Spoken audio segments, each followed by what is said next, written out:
Thursday, November 21st. Good morning. We're calling the Utilities Committee to order. Madam Clerk, can you please call the roll? Present.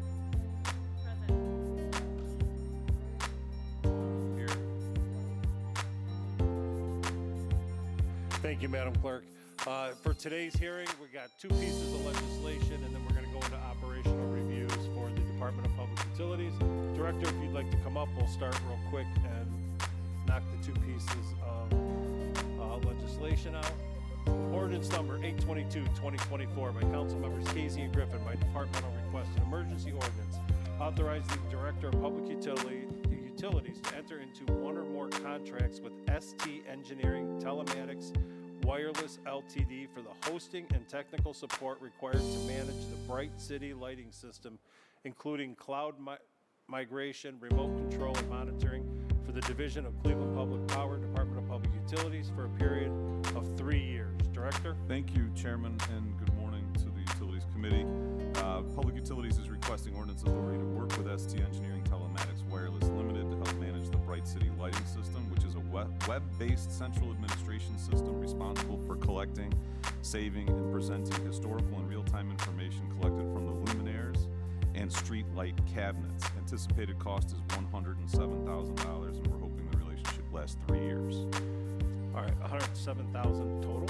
That's correct. All right, and this is, if a street light starts strobing, this will tell us that it's strobing, and you guys have the ability to go out and fix it. It tells us that stuff, correct? Chairman, once the LED conversion is completed with the 480 volt smart photo cells, which I'm sure we'll talk about next, then the entire system of Bright City will be connected and will be speaking the same language. So yes, when a street light is out, hopefully we will know before your residents call us. Okay. Any questions on 822-2024? Councilman Bishop. Thank you, Mr. Chairman. Mr. Chairman, so to the director, you're saying that our residents will, you'll know before our residents know the street lights are out. Chairman of the council member, that's the purpose of the Bright City and the smart photo cell technology, so we will get an alert. Right now, as we've talked about at length with the 480 volt, mostly the long corridors in the city and downtown, they're 480 volt. Those smart photo cells were not speaking to Bright City, so therefore we haven't been fully operational. This will allow us to continue the relationship with this technology as we convert, hopefully in 2025, the rest of those 480s, and then get the system properly functioning. So yes. So this $107,000, that'll help this, and this is citywide, not just in the downtown area? Chairman of the councilman, that's correct. Okay, because I got a large corridor that all the lights are out all the time, and it's like 10 straight blocks where the lights are out, and I've been calling on this for quite a few years. So I am happy to see this, Mr. Chairman, and thank you. Thank you. Councilwoman Jenny Spencer. Thank you, Mr. Chair. I wanted to clarify that this is always great to get an education in all this at the table. So this particular legislation would have to do with the specific technology for Bright City. However, the cost to convert the 480 volt Smart photo cells. smart photo cells, how is that cost going to be handled through the chair? So Chairman, to the council member, hopefully with the next piece, when we have staff aug and the components to finish that, they are through customs, the smart photo cells. We're anticipating delivery by the end of the year. Then we have to hang them all.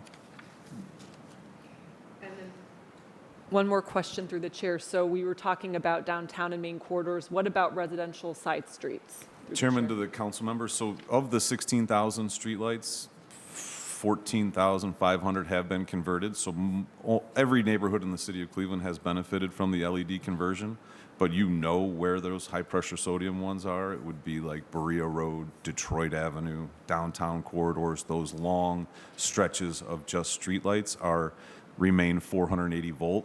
And that's the smart photo cell that we are anticipating receiving by the end of the year. Okay. And then one more clarifying question. So for those that are already the smart photo cell, in theory, we know, the city knows about an outage before a resident would have to call it in through the chair? Well, we have to get the entire, through the chairman of the council member, all of the photo cells properly functioning, which is why this is the fourth iteration of the 480s, because right now there's missing teeth. That connectivity is missing, so we have Bright City. It was part of the $30 million LED conversion. It's just we need to continue to upgrade Bright City as all of those luminaires are speaking to each other. So right now we get hundreds, if not thousands, of false alerts through Bright City because they're not smart photo cells that are properly functioning in the 480s. So it's all connected, but currently it's not because we have to finish the conversion. And this maintains the relationship for Bright City for the next 3 years as we iron out these final 5,500 fixtures. Okay. And this is a 3-year contract, but in theory, for us to benefit from that technology at its highest functionality, we would need to continue to renew the Bright City contract going forward on a recurring basis through the chair. Chairman, to the council member, it is proprietary.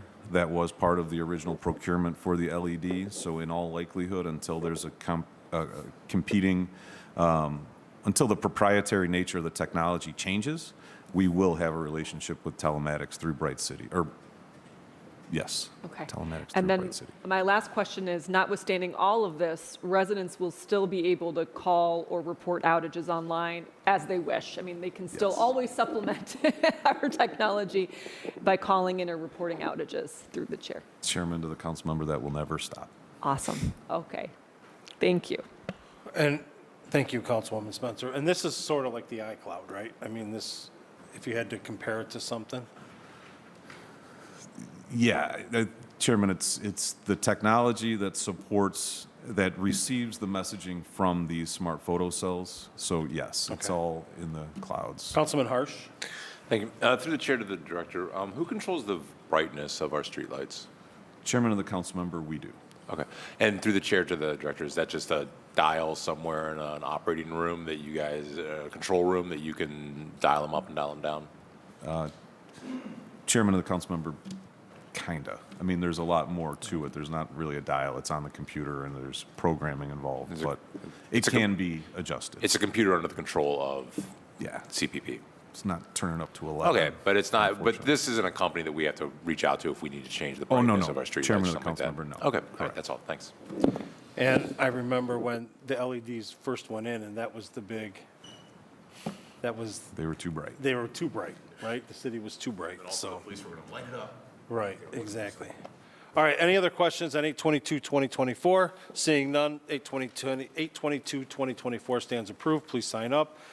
Our last ordinance, number 1164/2024, by council members Casey and Griffin, by departmental request, an emergency ordinance to amend Section 1 of ordinance number 432/2023, passed October 2nd, 2023, relating to one or more requirement contracts of materials, equipment, supplies, and services needed to maintain, repair, or replace components of electrical transmission and distribution systems, including labor for the Division of Cleveland Public Power, Department of Public Utilities. Director? Thank you, Chairman. We have talked about the enabling piece of legislation here at the table a couple of times, 432/2023 from October of 2023, allowing CPP to go out and seek staff augmentation for labor, primarily in the event of storms. We have bid it twice, and both times the lowest bid was $2.3 million. Our ordinance was capped at $500,000. As council is aware, during the August 6th storm, we spent $500,000 in 3 days with staff aug for emergency response. So we are seeking authority of council to lift the cap, not only for the emergency response part of what we need to do to get our customers back in service, but also the hanging of the 480-volt smart photo cells that we just spoke about in the last ordinance. We anticipate that will cost, we know it will cost money, and we know that through the original conversion of the 14,000 streetlights, it was a $30 million project.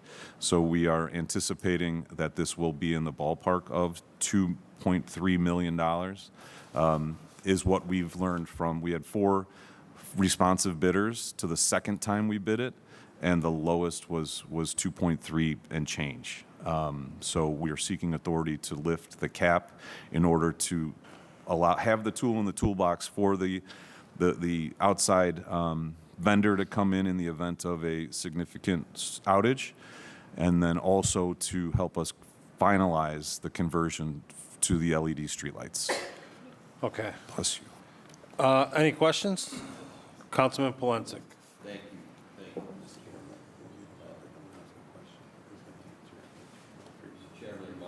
Mr. Chairman, to my honorable colleagues, I'm looking at the legislation. Director, you indicated 2.3. It's 2 million in the ordinance.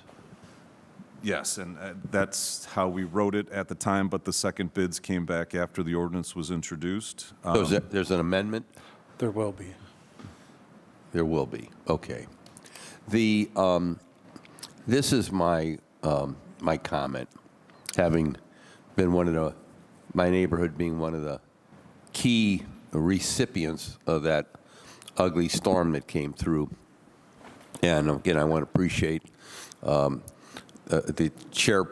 chairman coming out, and the commissioner, and members of the CPP that came out. This is why this is important, because I had sections of my ward out for 9 days. I had people that could not go to work. I had businesses shut down, and those that were in the food business, they lost everything they had, unless they could find somewhere where to get for some outside storage. But then my neighbor to the east, Euclid, was devastated as well, because the way the storm came in just to the east of Bracknell. So the way I look upon it, if people aren't working and businesses aren't open, they're not paying taxes.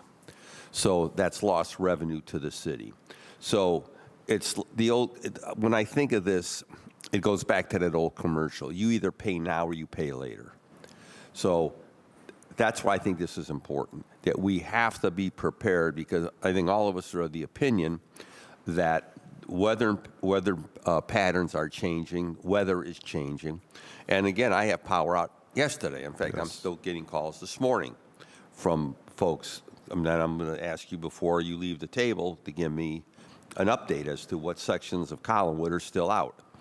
But I think this is critical. I know it's a lot of money, but when you look at the downside, lost revenue, lost income for individuals, lost all their food, I would venture to say the losses to the residents and businesses far exceeded that. Would exceed this dollar amount. So that's why, Mr. Chairman, I wholeheartedly support it, something that should have been done a long time ago. And I'm here to aggressively support this piece, because we have to be prepared for bad weather now more so than ever. Thank you. Thank you. I know during that last storm at my house, I was out for 8 days. And Ward 16 is home to 25% of the city's industry with small manufacturing. And we were out for more than a week, and we don't have CPP. So I'm glad that we're putting things in place so that if something like this does happen again, we can be readily prepared without having to do a mayor's emergency moving forward. That being said, Mr. or Director, 2 million, right? You've gotten bids for this, so obviously it looks like you're going to need more than just 2 million in order to safely secure the fact that if something happens, that we're going to be prepared, and that when these lights come in, which have been held up at bay for a while now, that as soon as they come in, we'll be ready to rock and roll and get the rest of these 5,500 lights converted, correct? That is our mission. With that being said, Councilman Harsh? And Mr. Chairman, I'd like to propose an amendment. Go ahead. In line 7 of section 1, where it currently reads the approximate amount of $2 million strike 2 million and replace it with 2,500,000. All right, so Councilman Harsh has offered an amendment to raise the price from 2 million to 2.5 million. Do we have a second? Yes, Mr. Chairman, I was going to say 2.5 as well. I second that. So we have an amendment, we have a second. Do we have discussion? Councilwoman Spence? Chair, I want to mention, I'm really glad we're doing the operational hearing immediately following this conversation, because it's still, you know, I think it's important for this committee to hold the big picture of staffing, why such contracts are needed, and to understand that going forward. So I'm looking forward to the upcoming discussion. And I'm sure that all that will be explained in the operational reviews. Any other discussion? All right, all in favor of the amendment, say aye. Aye. Any opposed? The ayes have it. So 1164, any other questions on 1164? All right, 1164, 2024, as amended, stands approved. Please sign up. That ends the legislative portion of utilities. Councilman Plancik, before we go Just- to operational Yes, review. thank you. Just, can someone update me as to how many we still have out in Collinwood? Through the chair, we had all of the major outages restored last night. Okay. So at this point, I don't have a specific number of individual houses that are out, but Okay. it is small and scattered. Okay, then I'm gonna be sending those over to you, because I'm getting them into the office. They're coming in this morning, so I'll shoot those directly over to you. Then you can explain to me what's going on out there. I just want to make sure that, because we all know what's happening. It's gonna get much colder, and I want to make sure folks have power. So I'll get those over to you. Thank you. Absolutely. Thank you. Hopefully by the end of this operational review, there'll be nothing that'll need to be sent over, because it'll all be fixed before we get out of this meeting. That's our hope, Chairman. All right, Director, you want to start with Cleveland Public Power? Is that what you want to start with? Sure, thank you. And obviously, thank you for the opportunity for the operational review hearing. I would take the opportunity to thank all of the employees of the Department of Public Utilities who work tirelessly for our customer every day. And by way of introduction, before we get in, Executive Commissioner Danielle Graham, CFO Catherine Troy, Commissioner Danielson of Cleveland Public Power. In the back, we have Chief Margaret Jackson, Public Affairs Communications, Interim Commissioner Ryan Lopez, Lakita Johnson, who's our Chief of Customer Account Services with the Division of Water, Alex Margavish is Commissioner of Water, and Brad Hankey, the Manager of Radio Communications.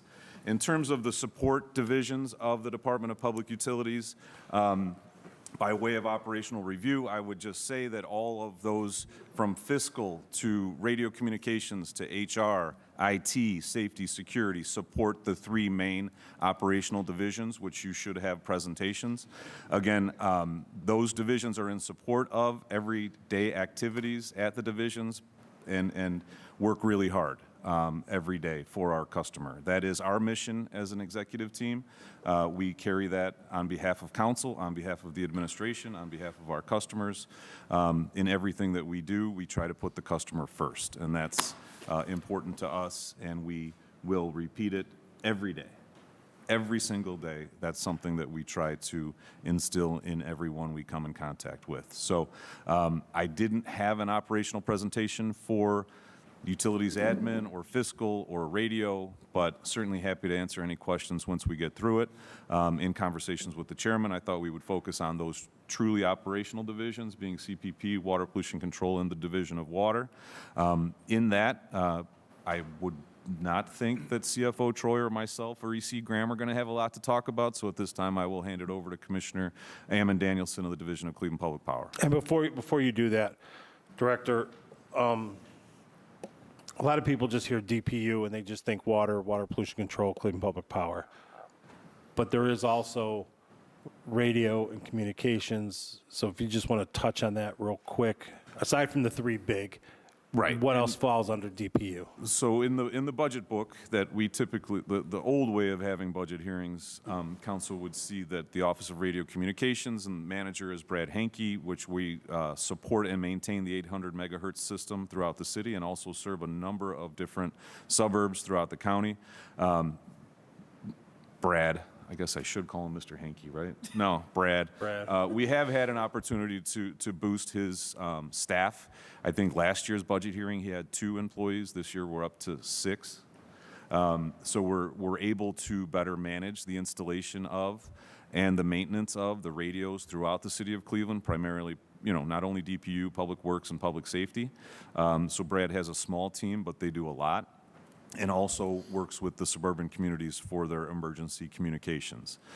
Channel 20 is also reflected in our budget book, but operationally we have very little to do with it. We're mostly just the fiscal agent for Channel 20. Fiscal, speaking of, is an entity in the charter similar to CPP, WPC, and Cleveland Water. Troy has maintained clean audits, clean books, and we've gotten a lot done in 2024 and expect to do the same in 2025. And then HR, IT, safety, security, those kind of things are also either run through utilities admin or individually supported through the 3 divisions. And public affairs communications would also fall into that in support of what we do every day to serve our customer, the highest quality and best services we can provide. All right, before we move to CPP, do any council members have any questions regarding, aside from CPP, water pollution control, regarding fiscal or admin or radio? No? Councilman Polensek? Yes, Mr. Chairman. So for the viewing public, by the way, is the public? Yeah, well, they already can see are, us, okay. yeah. So as it pertains to accounts receivable, they would handle all those for all 3 divisions? Chairman and the council member, that's correct. So Wait, Councilman Polensek, when you say all 3 divisions, are you talking? I'm talking CPP, water, Okay. and Division of Water Pollution Control. So you would know exactly at this point as it pertains to accounts receivable. Through the chairman to the councilman, I do. If you ask during this, when I do my couple slides, I have those numbers for you. Okay, so what I'm trying to understand, and I would ask this officially through the chair, through you, what I learned at one of the briefings at National League of Cities, and I was trying to do my own due diligence, but I could not find it. They indicated there were 600 million, I believe it was million, maybe it was more than that, set aside within the Treasury Department for utility assistance that has still not been tapped by many cities for people. And I'm just trying to understand how are we notified, or how is utilities or the city notified of federal programs? And this is a result of, I guess I don't know if this is still ARPA funds, or I wasn't even clear, but it was one of the federal officials indicated that they were shocked by the number of cities who had not applied, had not applied for these funds. If I could. And the figure was a tremendous amount of money. And I'm just trying to think, how do we, so I want to say, but they said specific, what I remember was the United States Treasury was holding the money. So I'm trying to figure out how we can look at that. So and I'm sure Troy could go on, but Chairman, to the council member, there were a lot of federal dollars available during and coming out of COVID. LIWAP, we've talked about extensively. LIWAP ended. Yes. We took full advantage of the Okay. LIWAP, Yeah. Low Income Housing Water Assistance Program. Yes. We took full advantage, but it was not always the easiest to get access to it for our Okay. customers, because the state, or the federal government to the state, then to their local action agencies, which they selected 2, and they're inundated with a lot of need. But we are actively campaigning to have LIWAP continue indefinitely, because we do know that there's a large amount of resources in the federal government, because a lot of states weren't able to, well, I don't think we were able to even take advantage of it to its fullest capability, but that wasn't on our part. It was for a number of different reasons, but we have joined national and local organizations to campaign Okay. Washington to continue the LIWAP program, Yeah. specific to water, and then there were others at CPP and all utilities. Okay. So I think that must have been what they were referring to about money in the treasury. It Yeah. would be specific to LIWAP, which Okay. we are strong proponents of its continuation. Okay, and because what this federal official who was on the panel was indicating, and why he was shooting off these, this, I guess, the fireworks is that nobody has any idea whether or not the incoming administration will allot these funds. So he was urging cities and municipalities to look at this like now and apply like now or get into the pipeline. So again, I would request through the chair that we look specific, and I don't know if we need to contact Chantel Brown's office, Jared Brown, J.D. Van, I don't know who we have to contact to find out what funds are available. Are there still significant funds available in the Treasury? But they specifically said Treasury Department. Okay. And it was, when I heard the figure, I said, wow. Yeah. And he kept reiterating that cities, municipalities were not applying for these funds. So I just want to make sure we follow up. I don't want to see everything we can apply for, we need to do that. Absolutely. And if, Okay. if that was in a presentation form, if you could share it with us, we'd be Yeah, happy to. I'm looking for my notes now on that. Very Okay, good. thank you. Thank you. Mr. Chairman. All right, anything else? All right, Director, if you want to move into whatever order you want to go in. Yeah, at this time, I'd hand it over to Commissioner Danielson for the Division of Cleveland Public Power's operational review presentation. Commissioner? All right, thank you, and thank you for having us back. Just move the mic closer to you so that you can be heard. Let's try that. All right. Understanding this is an operational hearing, we do still have some financial information and details on our customers that will be presented by our CFO, Catherine Troy. And then I will also be reviewing our operations at a high level. One thing to note, this is for the first 3 quarters of 2024, so through the end of September.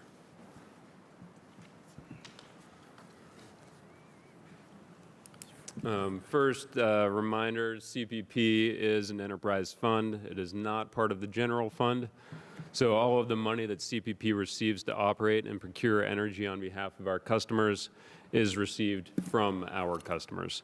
That includes our day-to-day operating costs, maintenance, and our capital projects. Our mission remains to provide reliable and economical electric service to our customers. This does include delivering power to new customers, maintaining and improving our grid, and of course, lighting the city's streets. Our service territory isn't yet to the entire city of Cleveland. Our footprint does overlap with where CEI or First Energy also provides power. We, I'd like to note, don't actually share infrastructure with anyone. So within each neighborhood or business area, there may be power lines for both companies at say on the same street or in the backyards. Of course, to note, for anyone that would like to be our customer, please do give us a call. Okay, so for our infrastructure in that footprint that you just saw, there are 950 miles of lines that are fed by 33 substations. Voltages range from 138,000 volts at the upper end for the transmission lines to primary distribution at 13.8, 11 or 2.4 kV for, again, primary distribution. And then that network delivers electricity to around 73,000 businesses and residences, as well as around 65,000 streetlights. Now, turn it over to Catherine for a bit on our customers and finances. So on the slide 9, you can see the customers for CPP. There's about 73,000 customers at the end of 2023. Of that, 64,000 are residential. And then you can see small commercial, large commercial, and industrial. The 1,765 other are what we are talking about as lights. So street lights, traffic lights or protective lights. Slide 10, talk about the CPP charges that are on an individual residential bill. These are approved by council in Chapter 523. The electricity charge, which is what has just recently been passed.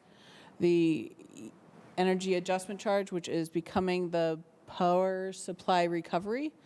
And the state does have a tax on the power, which is the kilowatt hour tax or excise tax, depending on what language you're seeing from the public, or from the outside. Then you can see the sample bill for CPP customers in Cleveland in 2024. So we took that average customer uses 500 kilowatt hours per month. In the summer, that bill would be $80.72. And in the winter, that bill would be $74.77.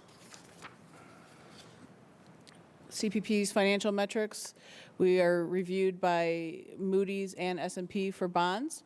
Moody's, we are at an A3 level, and S&P, they are at an A- level. Total debt outstanding for CPP today is $141 million.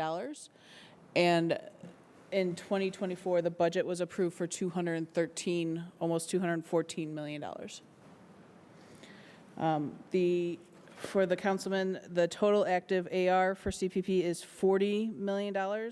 Of that, the over 180 days is $23 million. And then we've been asked for demographics in the past. So CPP's employees, ethnicity goes by, you can see on the left-hand side, and then our age is pretty evenly distributed amongst the three groupings. And CPP's our employees are about 51% are Cleveland residents. And then the council was so gracious as to allocate $2 million for the utility assistance programs through ARPA funds. This was a interesting experience for all of us. It was, we did it all in-house. It was great to be able to help the people. It was very daunting for us to get it done, but we were able to help 4,442 ratepayers. You can see CPP's portion is on the right-hand side, and we assisted 2,563 customers at about $1.2 million, and the average assistance was $484 for those customers. And I will return it back to Commissioner Danielson. All right, thank you very much. Okay, so for operations, just want to point out that Kenny does do a great job of making a hard hat look fashionable. But our first focus is the CPP Intern to Apprentice program. This is an essential part of CPP, and I think very important to the city. We recruit directly out of local schools to help students transition into a very successful and essential career. Both helps them individually and helps them give back to the community, and of course CPP as well. Of note, this program does go an extra step further than most apprenticeship programs, hence the intern to apprenticeship part, and it provides, I want to highlight as well, this is a paying internship bridge that prepares them for the apprenticeship, and that includes things like pole climbing training and a commercial driver's license. The apprenticeship program itself, once the student completes their initial training period and becomes an apprentice, that's of course where the real fun begins. They do work closely with our existing journey workers in different classifications, learning all about what it takes to be a journey electrician in those different fields. So for example, the line workers, they're the ones that you will generally see up overhead, stringing wires or setting poles. Cable splicers, you will see it less often. They get the joy of working underground and vaults and bridging those underground cables. Electric meter installer is mostly self-explanatory, but that's still a lengthy apprenticeship, and the technical details there are still pretty high. And then low tension line workers, it's lower voltages, but they work on all the secondary voltage stuff, and they even get to set poles as well, string wires. They do lighting repairs and run house loops. So everyone on that list makes an excellent wage and contributes very significantly to CPP and our customers. And I know it's come up a couple of times before, so I just wanted to highlight, when they top out of that program, that first one, for example, the line worker, they now make a wage of $45.65 an hour. So again, very successful career once they complete this apprenticeship program. All right, so for the administrative office, this includes approximately 100 employees. This is essentially all of them work very hard to help our customers and work directly with them, but also with our crews. They support everyone at CPP. So this includes departments like customer care, of course. They spend all day, every day, working directly to resolve customer inquiries. That's trouble dispatch, who works both with the customer and 24/7 coordinating crews, and say engineering, who thankfully understand our grid at an electron level. So if you call CPP, you will get someone from this office. For our meter service center, in many ways, this is kind of a bridge between both field and customer care. This is the group that coordinates the installs for the meters at the customer premises. They ensure it operates correctly, and of course, that it is collecting usage appropriately. So in the first 3 quarters of the year, we already had a little over 1,000 installs. That's including both residential and commercial. And then our operations department. This is by far the largest group in CPP. We are, in many ways, an infrastructure company. So this is the group that works directly on that infrastructure. Includes the crews that you'll see in bucket trucks, climbing poles if they can't get a bucket truck where they would like to, clearing the occasional spider's nest, working underground in dark, confined spaces, keeping our trucks on the road, and of course maintaining all of our 33 essential substations. This is to note as well where almost all of our intern apprentice graduates end up working. For our operations metrics, just want to point out that our employees do work hard to keep the lights on, and in those first 2 categories, get them back on as soon as possible after an event, after a storm event or a hit pole. This year, more than last year, I guess, those events included, say, contractors digging into our underground cables. I'm not sure why we've been unlucky for that this year, but all of those things, we have crews working constantly to repair and expand our grid. In terms of the percentages, I do want to note, and we've talked about it a few times here at this table, one day this year, August 6th, accounted for about 4 or 5% of those total major outages that weren't repaired in 8 hours. To put it another way, excluding that day from this part of the year, that percentage would read a little over 91%. So that was a very big day for us and our customers. And then with very few exceptions, of course, we do get our bills out on time, and we work closely with our customers to minimize unpaid bills.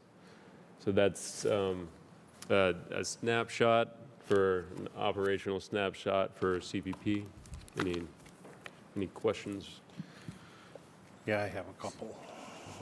Chairman, I have a question. I'm sure we all do. Go back to, I'm going to go in order here for me. Slide 6. Right there. So why is it that there's such large, why do we have small gaps in large service areas? We'll take example, the northeast side, right? That's where most of our customers are. But why is there those small little gap areas where people can't get CPP at? It's, okay, So maybe I'll answer the easier one first, which is for the bigger areas, a lot of that's just geographical issues. For the smaller gaps in the northeast side, it's where we were, during the expansion, able to run new wires or just limitations of the existing grid. So what would it take to fill in all that white space? Especially like, I would assume this looks like Ward 3-ish area, Ward 6-ish over here, and then along the lake. I would say a significant investment. Each mile of primary distribution, I think, costs over $200,000 right now. So getting the primaries out there is, of course, the first step, and then you need all of the secondary house loops. We would need to establish new customers, essentially make it available to them, but also justify that investment. Okay. And then congratulations on your bond ratings. Our workforce is diverse. I think the amnesty program was absolutely wonderful. It's a great idea. And I think you guys did a yeoman's job, considering part of when we established that, we didn't want to outsource it, right? We wanted to keep it in-house to save on the expense so that more money could go to our customers. So Troy, I know it was not an easy thing for you, but I think everybody who was involved in that did a great job, and thank you very much for that. With the slide 16, the apprenticeship program, when somebody graduates from the apprentice, according to your figures, you could be making $93,000 a year at your $45 an hour. Who established that apprenticeship program, and why is it through just CMSD and not any Cleveland resident? Apologies, it's the CMSD and other local high schools. So it is not just limited to CMSD. All right, so a kid who is at St. Ignatius or St. Martin or any charter school or any school can go into the apprenticeship program? Absolutely, yes. just- As long it's as they're just within not- the city, they can As long as they're apply city of and- Cleveland? Yep. Okay. And I have a couple of other ones, but I think I'll let my colleagues ask some first. Councilwoman Spencer? Thank you, Mr. Chair. I'm going to follow right along your question related to the intern to apprentice program, and wanted to ask, is there information available about number of participants year over year?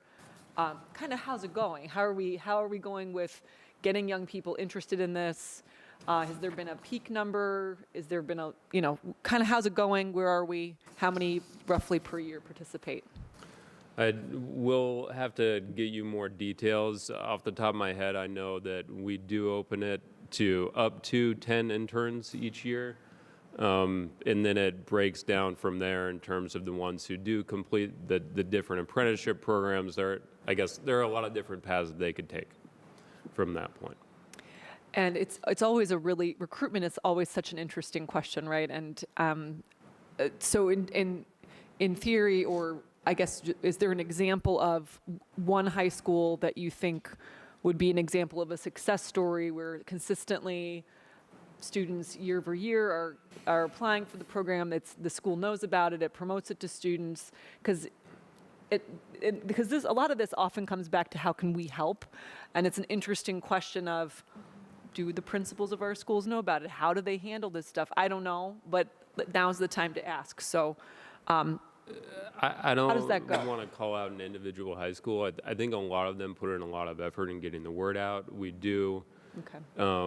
And we've been working with the other DPU divisions as well to expand, not just beyond CPP, and I shouldn't say expand. They have their own programs, so maybe expand the recruiting to more than just CPP.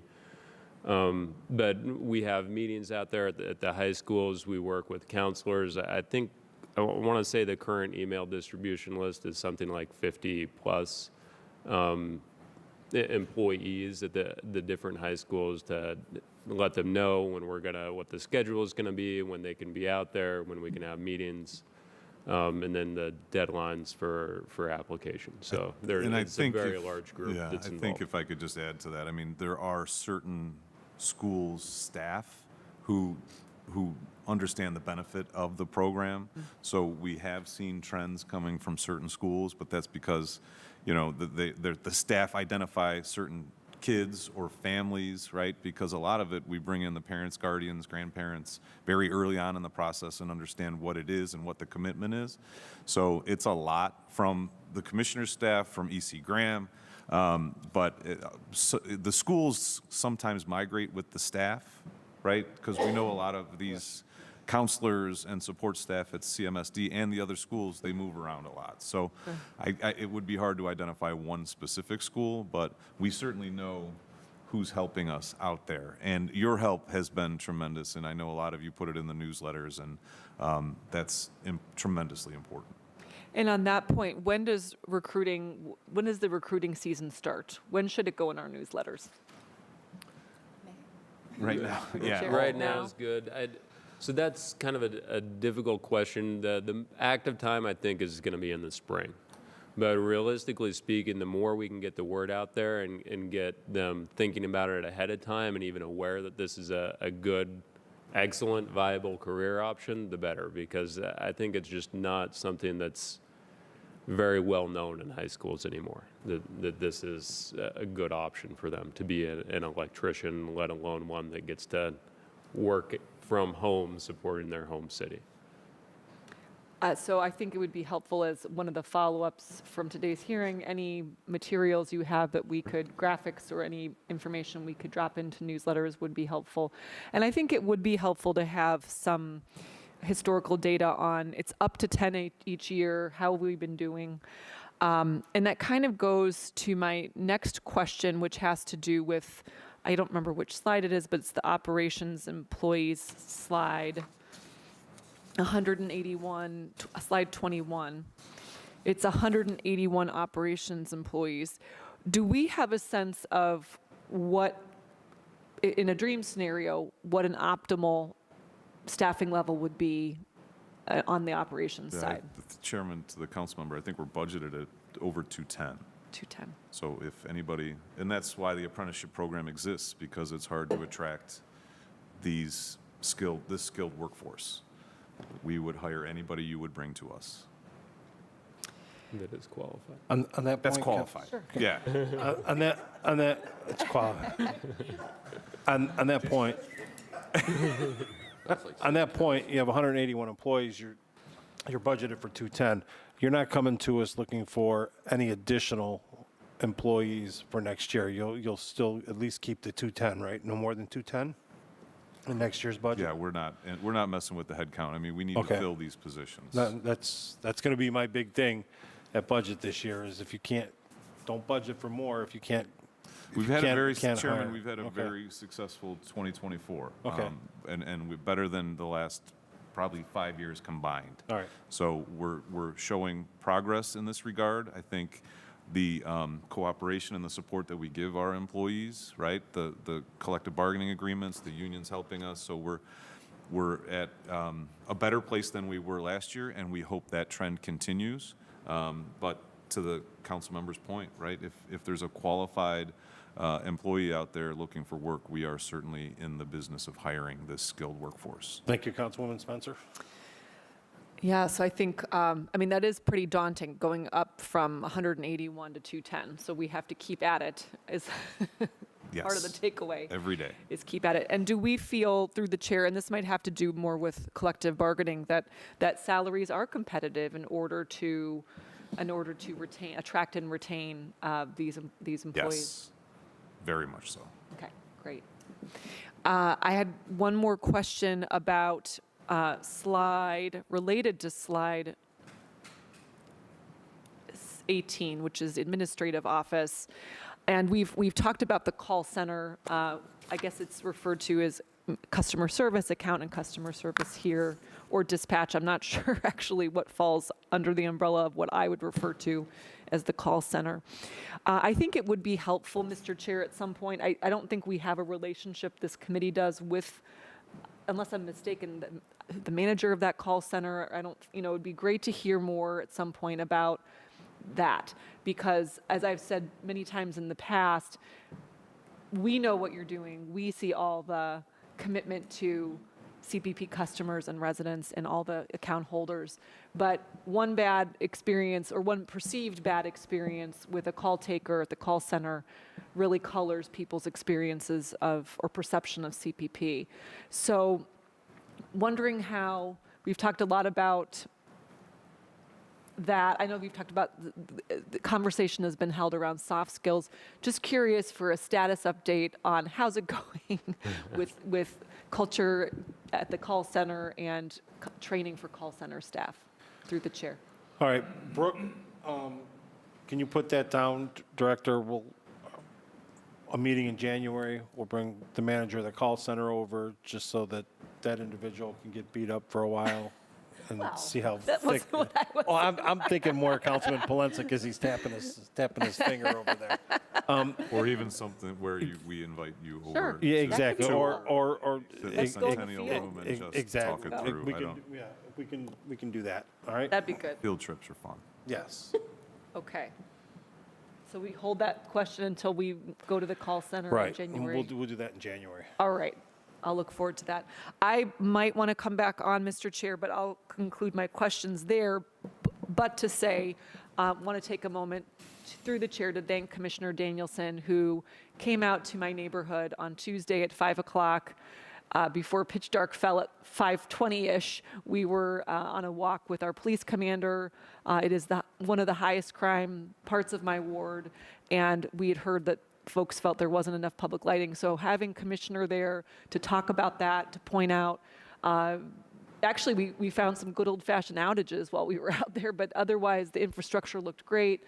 I think residents learned a lot by talking to the Commissioner, so really want to thank the Commissioner for coming out to Ward 15 on Tuesday evening. Thank you. All right, thank you.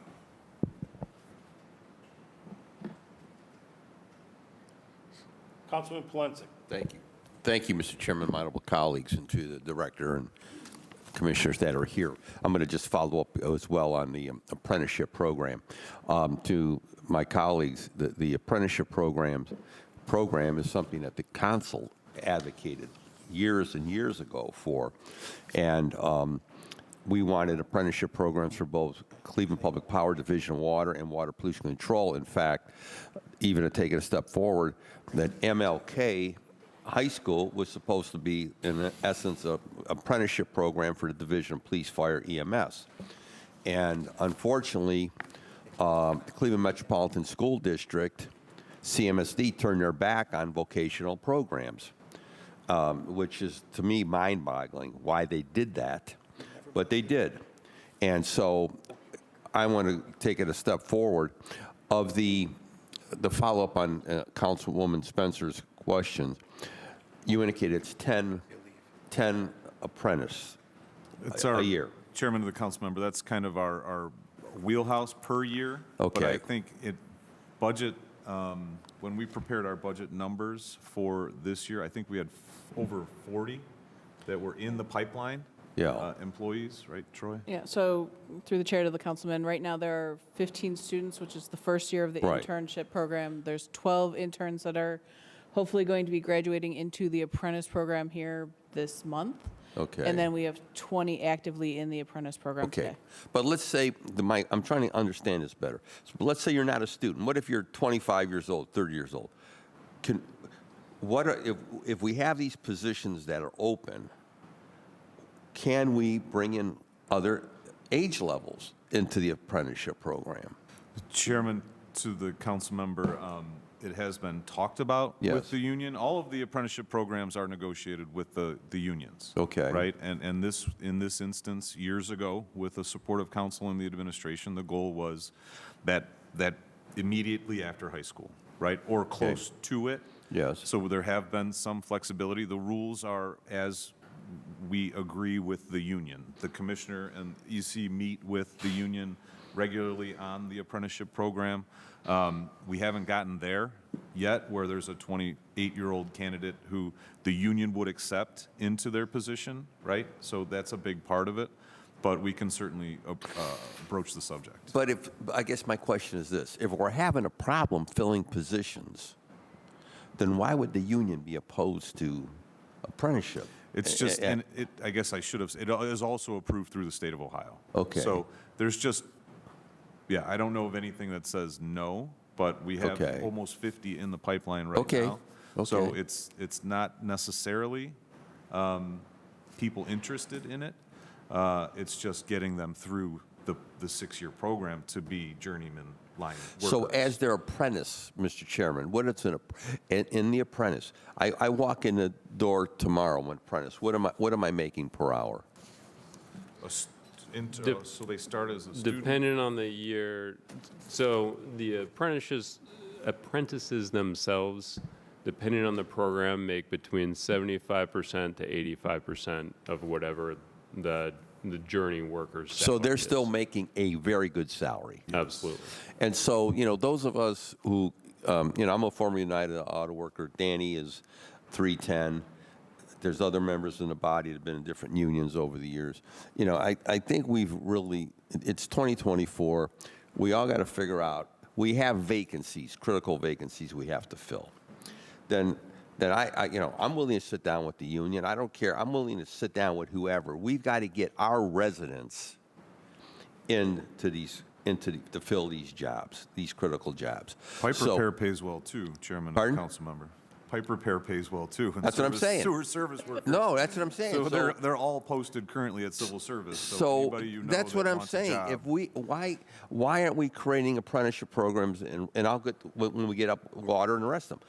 We need to create apprenticeship programs because again, in the day, I didn't have to worry about stuff like this because CMSD was supposed to be doing that job for us, and they haven't done it. They haven't done it, and it's disgusting. Because Ted Ginn reminds me all the time, I'm on the board, that not all of his kids are going to go play football. They need to have skill levels. They need to have opportunities. And so the question I'm going to ask is if you can tell us what schools, because I'm getting an indication some schools have promoted this more than others. So if you could tell us of the apprentice that you do have, I'll make that request to the chair. What high schools have they come out of? Because that will give us some indication of who's really promoting this and who isn't. Because, that part of our challenge on the east side, our kids aren't going all the way to Max Hayes. They're not going to take 2 buses or whatever it takes to go to Max Hayes from the northeast side of the city or from the Glenville neighborhood. I mean, so we've got to figure out what we're going to do collectively in all of our departments and divisions to provide job opportunities and to market this, that there's nothing wrong with working with your hands. That was frowned upon by CMSD for some unknown reason, mind-boggling to me. But the fact of the matter is, I want to see Cleveland residents, I want to see our kids, our residents filling these critical positions with the city. So I'll leave it at that, and I've asked for some things, and you're going to get that back to us. Because I'd like to continue to promote that. I want a brochure, Mr. Chairman. I want something that I can pass out, because I'm in these schools all the time. I'm on the board again, as I indicated. I'd love to be talking it up at Ginn Academy and other schools in the neighborhood. Go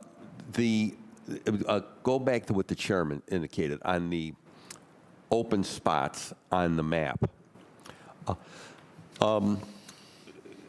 The chairman indicated those areas that are not in, I don't even know what color that is, orange or whatever it is. I noticed that leg that sticks out along the lake is the regional sewer district, Easterly Sewer District plant. Are we engaging some of the other, that's another government entity. Are we engaging entities such as that? Because we've got that big substation right there on 140th.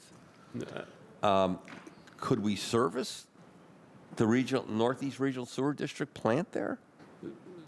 Through the chair, yes, and we do. They are actually one of our. Well, then why is that white that's sticking out there like that? I'm not sure why Okay. the map, this is a historical map, but some Okay. of that doesn't, I know that NERSD is a very large customer of Oh, Cleveland Public good. Powers. I'm glad to hear So that. I noticed the same thing. I've never looked at the map that closely. Yeah. A lot of the missing teeth are just historically were large commercial that were customers of CEI. Okay. Right? So the map maybe needs to be updated, but I agree with you that lakefront is NEO and they are a customer Okay, of I'm glad. CPP. I'm really So glad because I was going to give maybe them we a call. just need to take a,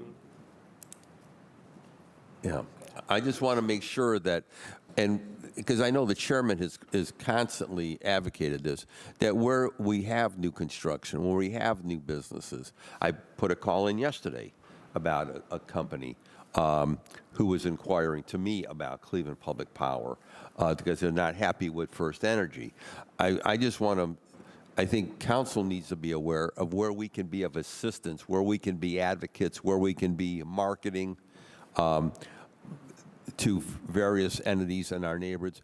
To me, the more customers we have and the bigger customers we have, it benefits the residential because we can keep our rates low. Yes. So I'm for getting as many large customers on our system as possible. And if there's somebody that I need to talk to, I know that the chairman has stressed this repeatedly because I know he and I were both upset when we learned about Metro Hospital and how the former leadership of CPP let that go. Let that, I'm still can't even conceive that, how that happened. But nonetheless, under the chairman's leadership and now with you folks over at CPP and within the administration, I'm hoping that we're never going to find a situation like that where we lose a major customer to Cleveland Public Power. My last thing is, Mr. Chairman, as we go into the budget round, and we'll be getting all those figures coming before us as it pertains to the overall operation of CPP, employees, et cetera, et cetera. The issue as it pertains to our First Energy, our other customer, are they actively competing against us for customers in the city? Chairman of the Councilman, yes. They do. So we got to hustle. We got to do- work it. Chairman of the Councilman, we do hustle, and with council's support, we're gonna do better at hustling and hopefully get some of these large customers on board. Okay. That's what I need to know. We've got to make sure that we are out there, our residents on that. That goes back into that issue of reliability as it pertains to employees, equipment, et cetera, et cetera. So I'm hoping that when you come before us budget time, you're going to be able to tell us what additional equipment you're going to be and upgrades, because that's been my concern, as the chairman knows, within the Collinwood area. It's the oldest, one of the oldest sections of the CPP system, and I'm concerned about reliability. I'm concerned about maintaining the system and providing the kind of service that our residents and our businesses have long wanted and advocated for. So, Mr. Chairman, I'm looking forward to the budget hearings, and I appreciate again the commissioner and CPP, the folks there, especially during the storm situations, who came out and did their best they could address the situation. The only thing is, again, going into the budget, the whole issue of tree trimming and addressing that component, we're going to hope to hear that during the budget hearings. Thank you, Mr. Chairman. All right, thank you. Councilman Harsh. Thank you, Mr. Chair. Did I miss did we say how many people are in the apprenticeship program? How many people enroll on average per year? Did we get On that? average, it's about 10 to 12. Okay. And through the chair, about how many make it through all 4 years? About 75%, I believe. 75? Okay. And through the chair, are we able to, through the chair to the director, do you think this program could address the entire needs of the department? It looks like you need 30 people. Do you think apprenticeship could get us there, or do we still have to lateral hire? get people other ways? Chairman to the council member, I'd probably not get us over the finish line because in the apprenticeship program, they don't all go to the operational side. Some of them don't go all the way through to a journey person, line worker. So you get the line helper drivers, which are part of the operational, but we're always going to have a need in that component. I think that in the big picture, which isn't really your responsibility here, I think that we might be thinking about trade schools all wrong to begin with. Max Hayes isn't populated by students who are there for the trade schools. It's mostly populated by kids who live in the area who are going there because it's the nearest school to them. Let's be honest about this. Kids on the west side aren't going there for trade schools either. We might have to rethink the way we try to attract kids into the trades, and I think that direct recruitment, specifically reaching out to schools and asking the school staff to identify students that you can work with and talk to might be a more direct route to those careers than telling the kids that they have to find this school starting in 9th grade. And just on that point, it doesn't take any skills. Like it's just an active, interested student that those schools are The ability to identifying for learn us, is right? a Yes. tremendous skill that you will don't serve have you to well. come from with any background in the skilled trade.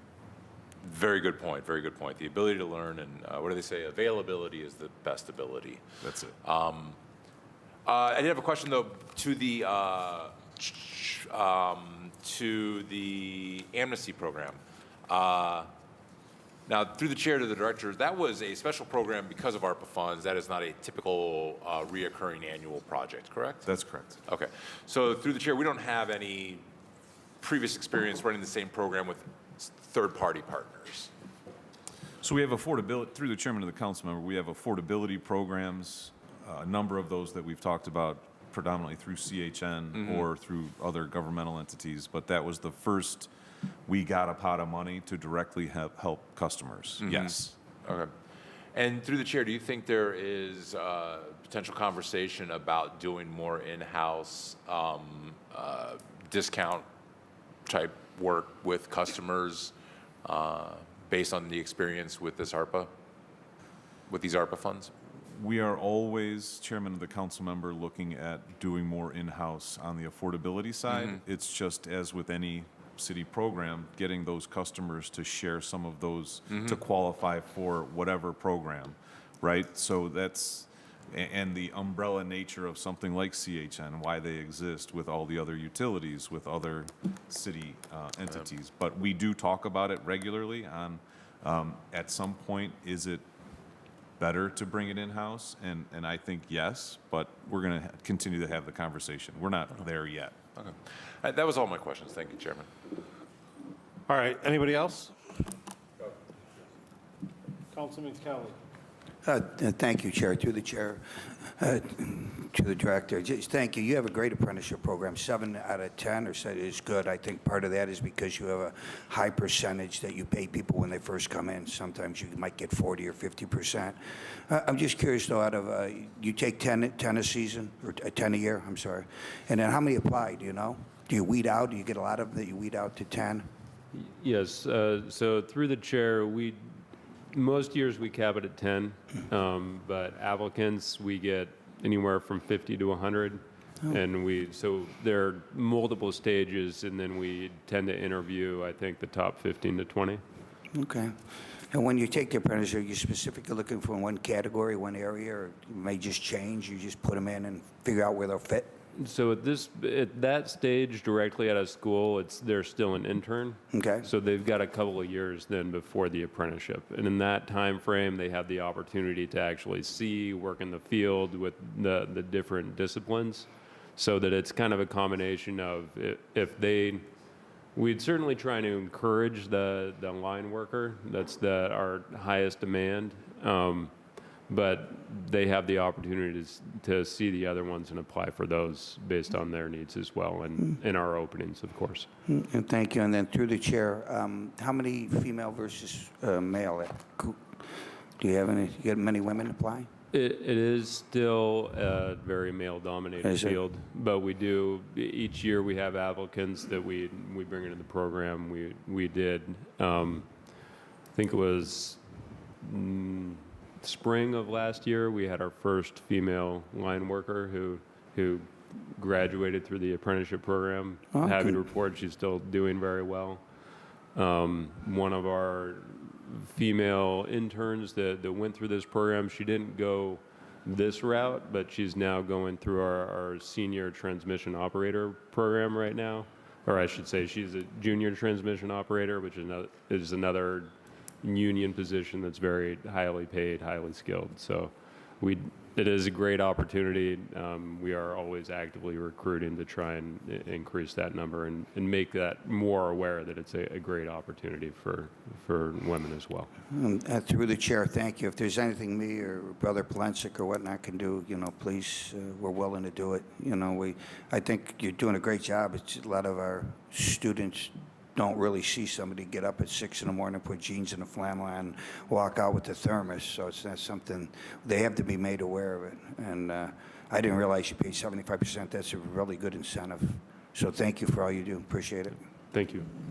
Thank you, Councilman Kelly. All right, Director Commissioner, Cleveland Public Power.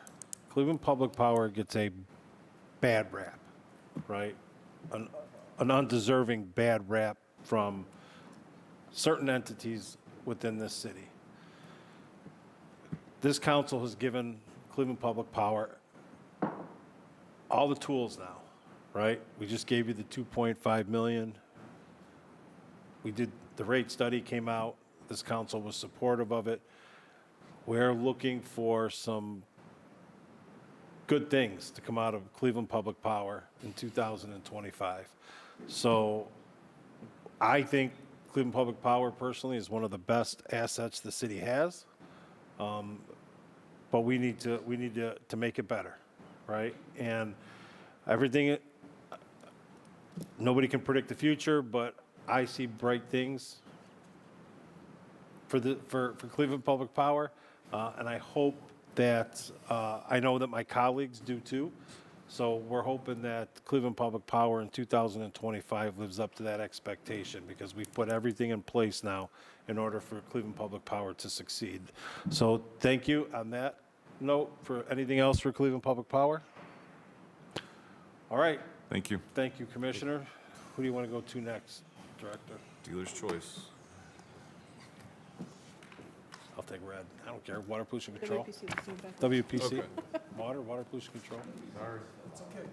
No? We're going no pest. Yeah.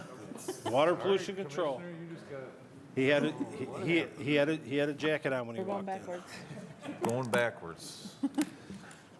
So introducing Interim Commissioner Ryan Lopez. Obviously, water pollution control is a big part of who we are at the Department of Public Utilities, certainly to all the employees and the services that they provide.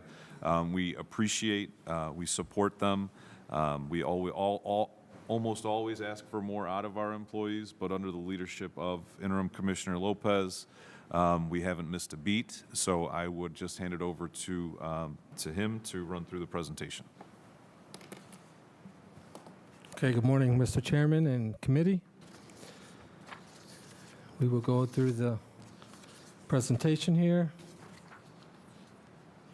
Our agenda is going to be the overview, customer and financial information and operations. Just here, we just have a picture of some of our fleet.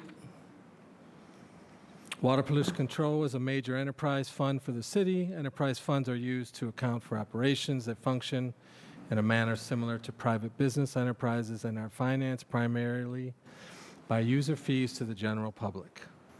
Our mission at Water Pollution Control is to lead the stormwater and wastewater industry by protecting the health and safety of Cleveland residents, maintaining a sustainable environment, providing excellent customer service, and regulating the city's sewer systems.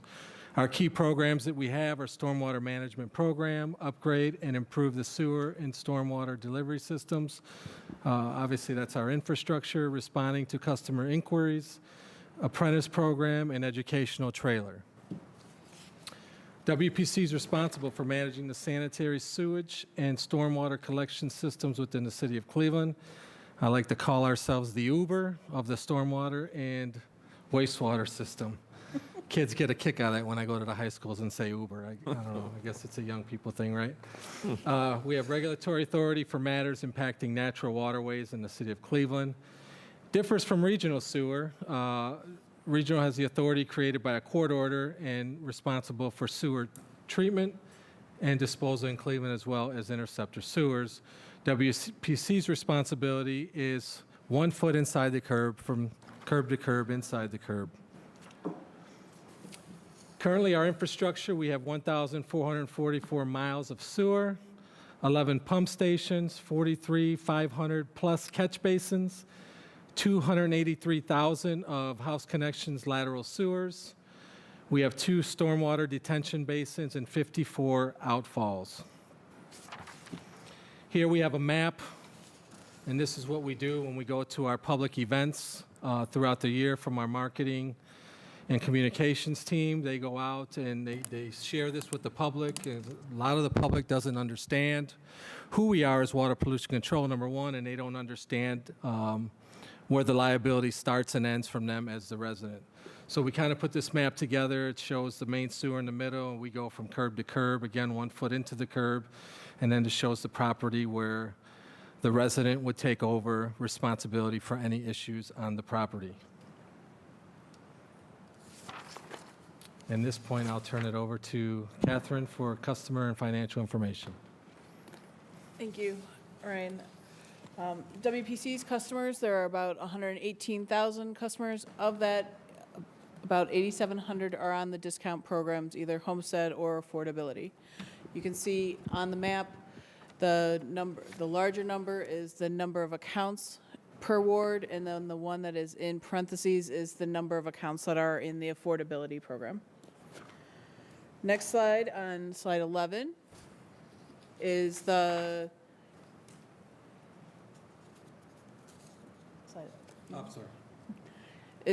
average bill for a Cleveland resident, which is 0.5 MCFs. In 2024, our residents would be paying $17.39 per month. Slide 12 shows the financial metrics for WPC. They have received an AA3 bond rating from Moody's and AA- from S&P, which is an upgrade from the prior years, based on when we just issued debt in August. Total bonds outstanding is $57 million for the division, including, or on top, and in addition to that, OWDA outstanding is $17.7 million. So our total principal outstanding is almost $75 million for the division. And then the budget approved for 2024 was about $42 million. The total outstanding active accounts receivable is $11.5 million, and about half of that is over 180 days. WPC last issued debt before this new money in 2016. They issued new money just recently in August of 2024 for $30 million to be used on capital purposes. Council has approved some of those projects already, and I am sure they will be seeing some legislation in 2025 to complete those projects. We expect that those should be used over the next 3 years. Council has requested in the past the grants the WPC has received over the past 9 months. At this point in time, NURC's community cost share, you can see there are 3 projects for vehicles, catch basins, and Brookside Phase 2. The member community infrastructure program for another $900,000, and then WPC has been very successful in receiving direct congressional funding for 3 projects in 2024. And then the demographics for WPC, you can see the ethnicity and age range for our employees, and 59% of our employees are Cleveland residents at WPC. Okay, thank you, Catherine. We will go on now to our operations. We also have the WPC Apprentice Program. We're the newest of DPU to the program of Apprentice. I kind of been baptized in it in the last year, so I'm still learning a lot myself. We have 10 students student assistants have completed the WPC apprenticeship program since its inception in 2018. It's a 24-month program, on-the-job training, classroom training, and the final job placement opportunity to become sewer service workers.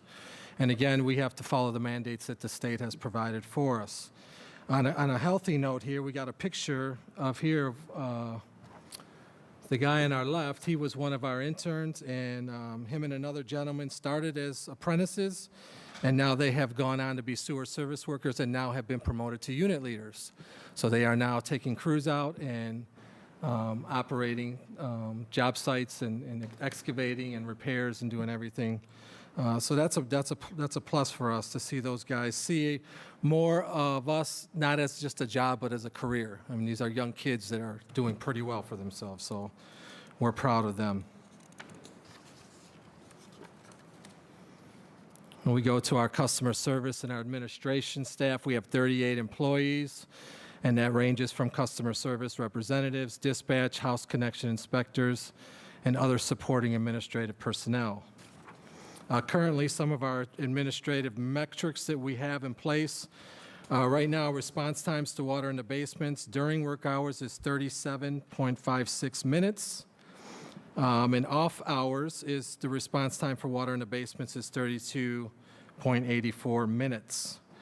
Currently, we have house connection repairs. Time to complete repair is 3.4 days.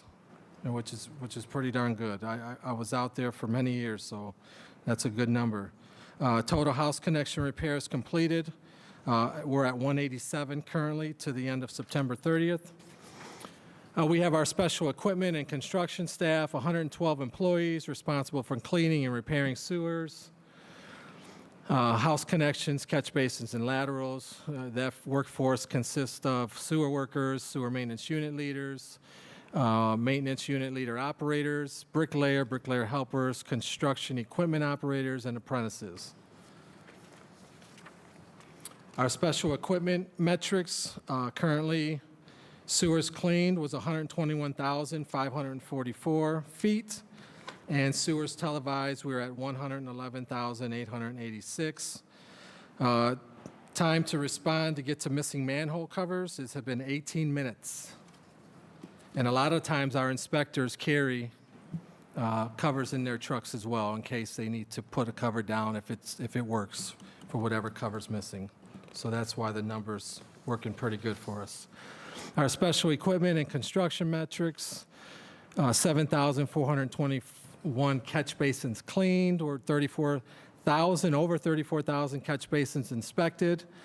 Time to complete catch basin repairs, 13.12 days. And we have 124 catch basins repaired. Again, recapping, 187 house connections repaired, 1.5 days from the time we know that there's a house connection that needs repair for that to start, for a crew to get dispatched out there and given a work order to start that repair. And we had 3.4 days average time to complete that house connection repair. Then we go on to our engineering staff that consists of 13 employees responsible for design of city sewer infrastructure, chief civil, consulting, associate engineers, as well as our construction technicians who sit on the job sites for our capital improvement projects. Employees responsible, we have 6 for maintaining and repairing the city's 11 wastewater pump stations, electrician, machinist, as well as machinist unit leaders. So our metrics for engineering, we have 0 environmental non-compliance incidents, 1.4 days to complete review plans privately, and publicly 6.18 days to complete plan reviews. And on this last slide, again, we have some more number reviews from WPC's metrics that we discussed already. At this time, I just want to thank you all for allowing me to share today. I'm getting wet behind the ears still, coming before council. And as I navigate through that, I was an entry-level sewer service worker 16 years ago, and I worked my way up through the ranks, and so I understand the significance and the importance of what we do at WPC from an operations standpoint. I know it like the back of my hand these days. While learning other things as interim commissioner, you know, it's just a good opportunity to continue to grow and help the city of Cleveland and DPU shine. So thank you again. And I just want to assure you all that customer service will be exemplary for WPC. That won't change. And we we're know going to that. continue to share that, show you exemplary customer service. And Councilman Polensek, he's been on me since Ramona left, so. Well, WPC is definitely one of the quickest responding departments in the city of Cleveland. And one of the big thing that I see here is the engineering metrics and zero environmental non-compliance incidents. So that's big kudos to all of the workers at WPC. Sorry, I had to step out. I had to deal with something real quick, so I didn't get to see the whole presentation, but I'm well versed in what's going on at WPC. My only question is, and maybe it was in here, how many times has water pollution control gone out to a residential home to see where the issue is in regards to backup in a house?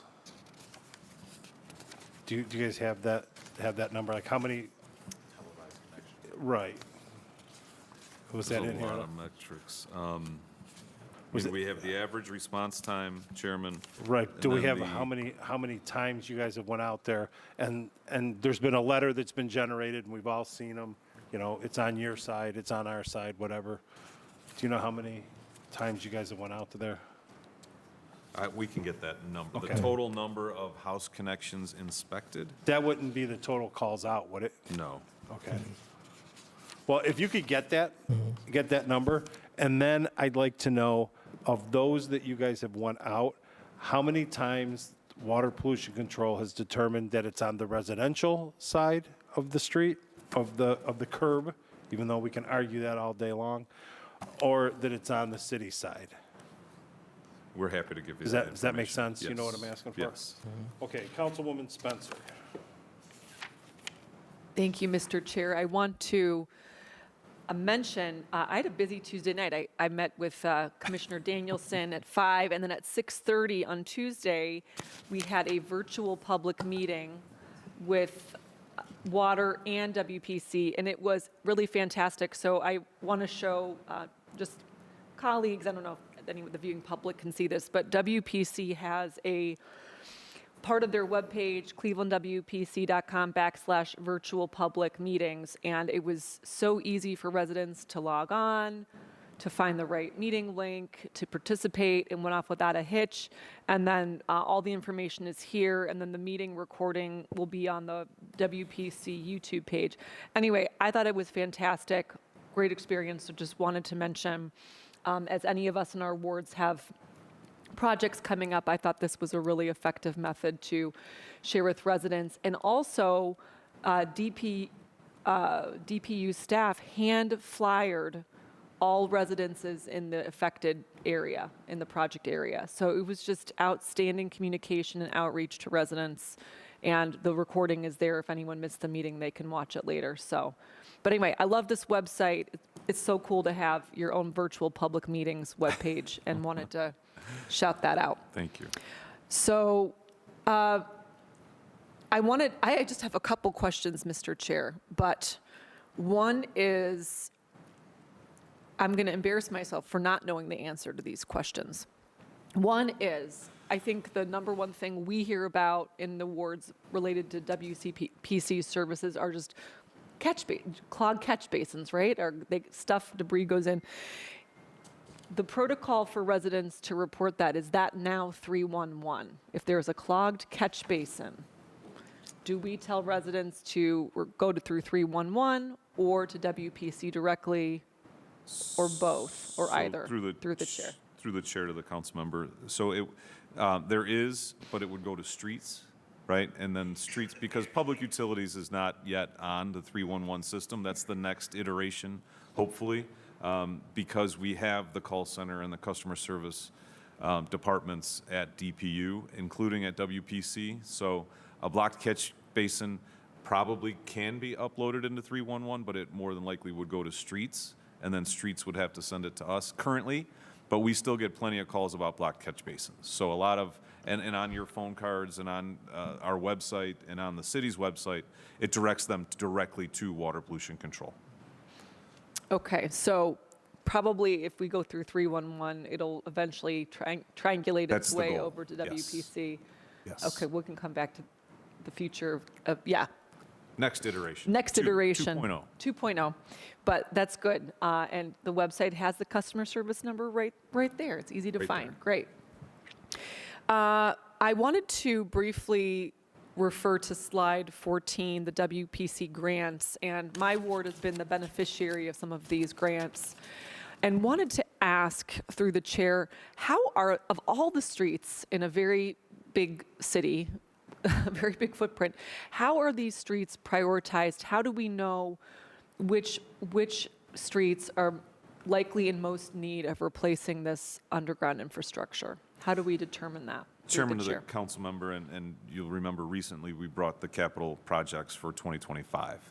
And the streets and the programs that were identified in the ordinance are based by the commissioner and his staff engineering on a number of different considerations, but primarily flooded basements or the roadway not clearing, right? So that's why WPC exists, is to make sure that our customers and the public right-of-way is free of stormwater and sewer.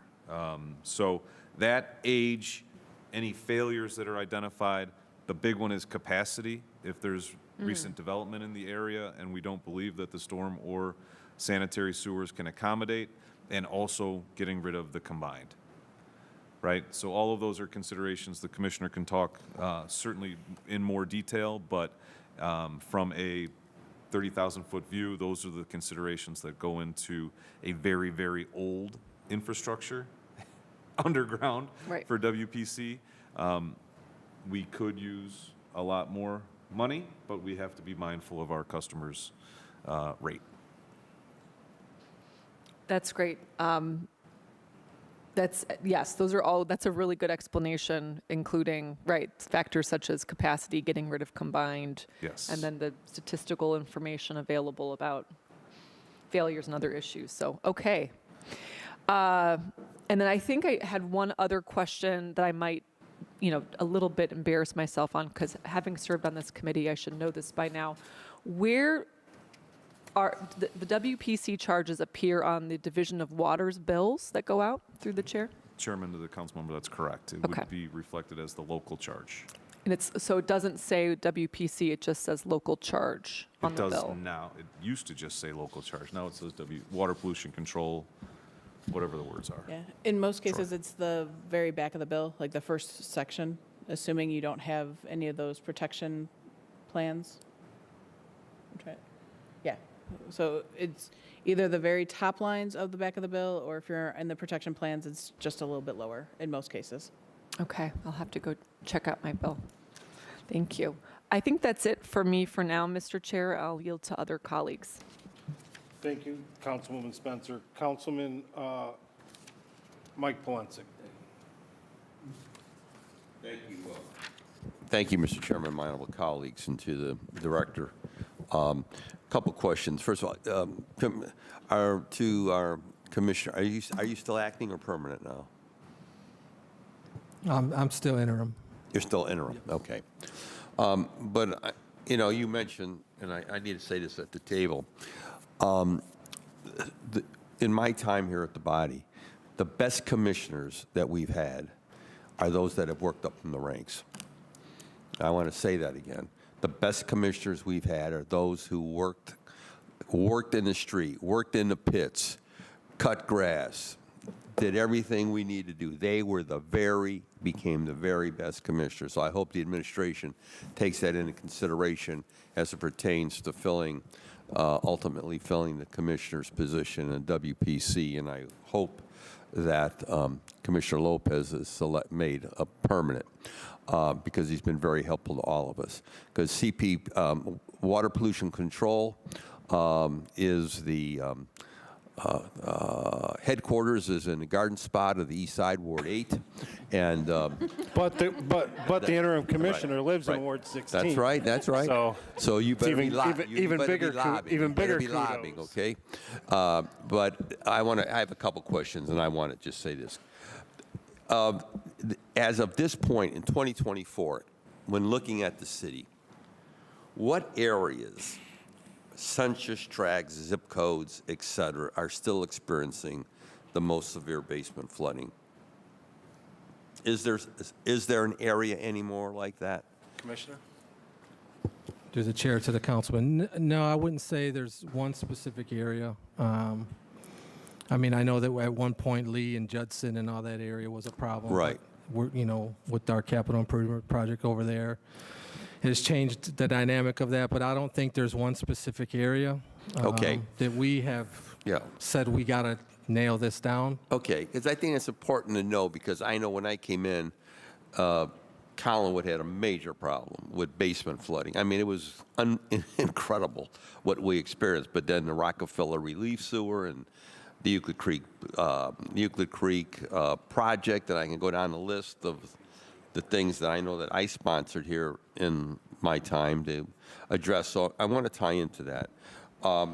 At this point, and you don't have to do it here, but I'm going to ask this to provide to, where are the WPC outfalls that we are still responsible for? I think regional took over some.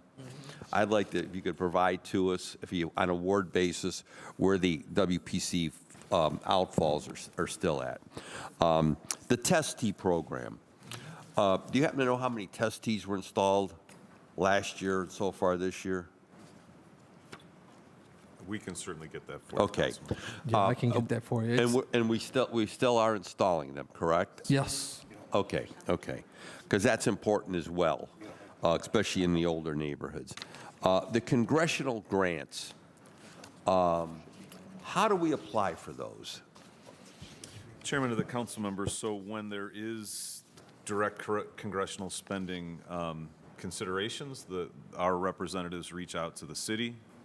Then there's a deadline, so we aggressively put in applications for any projects that we currently have Okay. under design or consideration, and then Yeah. we submit for consideration to the congressperson. Okay, is there anything in a pipeline now? I don't believe direct congressional spending Not for WPC. No. or water. No, CPP is the only one that's currently actively being reviewed at the congressional level. Okay, because again, I'm concerned about the potential cuts, and I want to make sure if there's anything that we need to apply for, like now, that we need to do that. We need to get in the pipeline of, so again, I would respectfully ask to the chair, to the director, that if there's anything out there, we need to get in the pipeline. Okay. And if we could ask for a list of where the pump stations are at present, the ones that we still control within the system. And Mr. Chairman, I'm glad to hear about the apprenticeship program again. I, like most, would like to see the apprenticeship program expanded wherever we can do that to provide opportunities for our residents. In the apprenticeship program with WPC, you go in at what rate, what hourly rate? Through the chair to the councilman, it starts at 1533? 1563. Okay, and then you wind up, when you finish the program, you wind up at what pay scale? You'll be, well, right now it's like 2303. 23, okay. I noticed, because I go past the yard all the time, the amount of clay pipe that we have on site, are we still required to use clay pipe? I know that some areas some cities use plastic.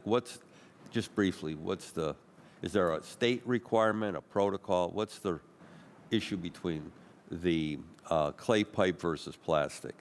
Well, yeah, we are under still vitrified clay pipe to use from, say, test tee to main sewer. Okay. And And then why don't we use plastic? Well, I know or a lot. PVC. I know at some point several years back, for a couple commissioners ago, that PVC was being allowed in some Yeah, areas, yeah. but they weren't using the proper grade. And so if you don't use the proper grade, then you could, especially if you're installing a T, Yes. we would go out there to do a jet and flush, Yes. and our operator would bust through it. And so at that Okay. time, our commissioner then, Rashid, Yes. said no more. Anything from T to main has to be the vitrified clay. So from, in essence, the tree lawn to the main is going to be Yeah, clay. because usually the testees, 2 to 3 feet on the front lawn beyond the sidewalk. So Okay. from there all the way to the main, clay. Yeah, okay. And then, Mr. Chairman, again, getting into the actual budget, again, we all want to make sure that our utilities are, all three divisions are properly funded, staffed. How many vacancies do you have right now? Well, currently we probably got about 6 sewer worker vacancies, a couple unit leader positions that are vacant. But as we're promoting, so, as I stepped in this role, I've been doing interviews. We just filled Tina Jones's position with Yes. Michelle Moore, who's doing a fabulous job. And now we got a couple guys that have become operators. So now we got to fill some unit leader roles. And then we got another guy that was an operator who's going to be starting as a construction maintenance supervisor. Okay. So as these roles are being filled, that's kind of just shifts back and forth. But the number's pretty much around anywhere from 6 to 7 sewer service workers. Okay. So my last question, heavy equipment operators, you don't train them. You have to, does someone have to come in with that expertise with WPC? And I guess I'll use the same question for water. Do they have to come in with that expertise, or they have to apply, or is there a training program for heavy equipment operators? Through the chair to the councilman, no, there is no training at WPC. We hire them with those certifications already through Local 18. From Local 18? Okay. Does Local 18 have apprenticeship programs? That I'm not sure of. Okay. Thank you. Thank you, Mr. Chairman. All right, thank you. Councilman Harsh. Thank you, Mr. Chair. First off, through the chair to the interim commissioner, how often do manhole covers go missing? To the chair to the councilman, it used to be more frequently. It's not as frequently as it was, say 5 to 7, 8 years ago. Because what happened was these people were stealing manholes covers and Yeah. taking them to the scrap yards. Well, now the scrap yards are mandated to call us Yeah. when they get a cover that says sewer, WPC, anything else. So I've been one to have to pick them up, and they got the gentleman sitting in the cop car there. Yeah. So that kind of changed the dynamic of those lids being taking. Yeah. So it's very minimal right now. So through the chair, there are still a couple of knuckleheads out there who think that they're going to steal a manhole cover and take it down to the scrap yard, and they find out when they get there that that doesn't work. Yes. I see. And that's also through the chair why they've been replaced with a really industrial grade heavy rubber, I think, instead of metal, right? The newer manhole covers aren't even, they're not even metal. They're It depends on the location, right? Yeah. If it's a vault, like on a sidewalk, but if it's in the roadway, it's still metal. for durability reasons. Or something. Yes, but there are different styles of manhole covers that, and we approach everyone kind of differently. WPC does theirs, water does theirs differently, and CPP also has vaults in the right of way. So I would big hope, part of what we do. Okay. I would hope that, scrapyards aren't complicit in stealing from the city by scrapping them. But my actual question is about catch basins. And so through the chair to the director, interim commissioner, on page 9, or on slide 9, I think we have a picture of a catch basin under repair. Is that what I'm looking at? There's the circular one to the left and then the rectangular one to the right. The one on the right, that's a catch basin, right? Through the chair to the councilman, yes, that's called a state style, the square ones. Okay. And then the one on the left is a new style catch basin. Okay. They're both catch basins. Oh, they are? Okay. Yes. Okay. So the one on the right, I assume on the curb side there will have that sort of opening that pops into the curb, and we see these on the side of the street all over the city. And so I've had one of these that are broken in my ward for like 2 years. And we sent it to Water, asked them, and Water said, well, that's, that needs to go to Streets. But in the Streets, it's like, oh, no, it's a busted, no, Water told us it's a busted catch basin. The catch basin is broken. But they said they have to send it to Streets. Is that because Streets needs to know that WPC is, who fixes a broken catch basin? Through the chair. Okay. For sure. So why would Water send it to Streets? I'm not sure that's entirely accurate, but if you give me the location, I will. I mean, not you. Yeah. Your information is Yeah, maybe, accurate, well, but I can certainly find out. I'm fallible. I could be They wrong, follow. but- They're all in CityWorks. So if you give me the address, we can certainly find out when it was reported to who, and then where it was detail assigned. I'm sure there's pictures throughout historically. So And you give it to me, we'll find it. And so through the chair to the director then, so Streets, Water Pollution, Water Department, all have access to CityWorks where they can all see the work that's being done on any one location for any one project. I can only speak to DPU through the chairman to the council member. We use CityWorks for everything. Okay, and through the chair then, does Streets have access to CityWorks? That's my understanding. Okay, so they should be able to peek into CityWorks and see, because they have to finish the surfacing then around. Or does WPC also then finish the street around if they have to dig up and fix a catch basin? They will fix it, but including the asphalt. But Streets is involved if it's not pitched towards the catch basin, right? If it's not so- properly pitched, then, so Streets is involved, but Yeah. if WPC gets a call for a faulty catch basin, they will fix it, including the asphalt. Okay, because it's also causing cave-in of the sidewalk above it, which is actually why the Orange Barrel's been there for 2 years, and we sort of chuckle every time we go past it because there seems to be a rotating list of who has to go first to fix this. I'll get you the address. So if it's a broken catch basin, that's WPC. And when WPC is done and everything around it is finished, then sidewalks will have to come back in and finish the sidewalk. And then, If something's broken through the chairman of the council member, Yeah. and my guess is that the residents was notified of a crack in their sewer, but I'll find, again, I don't know. If you give me the address, we're happy to investigate. southwest corner of 47th and Memphis. Perfect. You can't miss it. It's been there for a couple of years. All right. Okay. That's all. Thank you, Chair. All right, anybody else for water pollution control? All right. Thank you very much, Commissioner Lopez. We appreciate your work. And we'll move on to water, and it's 11:46. Somebody said yesterday 11:50, so water's got 4 minutes. No, it's 11:47. You got less than. Thank you all. Thanks, Ryan. Alex. Just want to remind that City Hall is closing at 2 o'clock today. What's closing? City Hall? Yeah. Because the Browns game. Gotta be out of the parking lot. Listen, I don't know. I didn't make the call. I'm of the same opinion, Chris. I don't get it. Work to do. All right, Director, Commissioner, Cleveland Water. Yes, Commissioner, they have given you 10 minutes. Give you 3. It's unreasonable, Chairman. Go ahead, Alex. Do your thing. Thank you, Mr. Chairman. Someone has the slide clicker somewhere? There it is. Thank you. Okay, so we'll do a quick overview.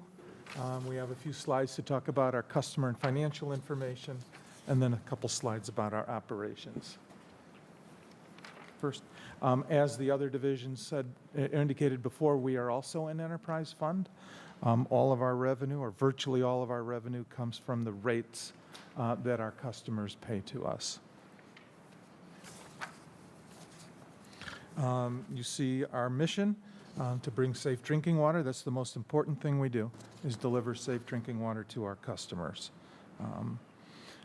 Our key programs, we take the raw water in, turn it into potable water, distribute it. We make upgrades and improvements to our system, and we respond to customer inquiries.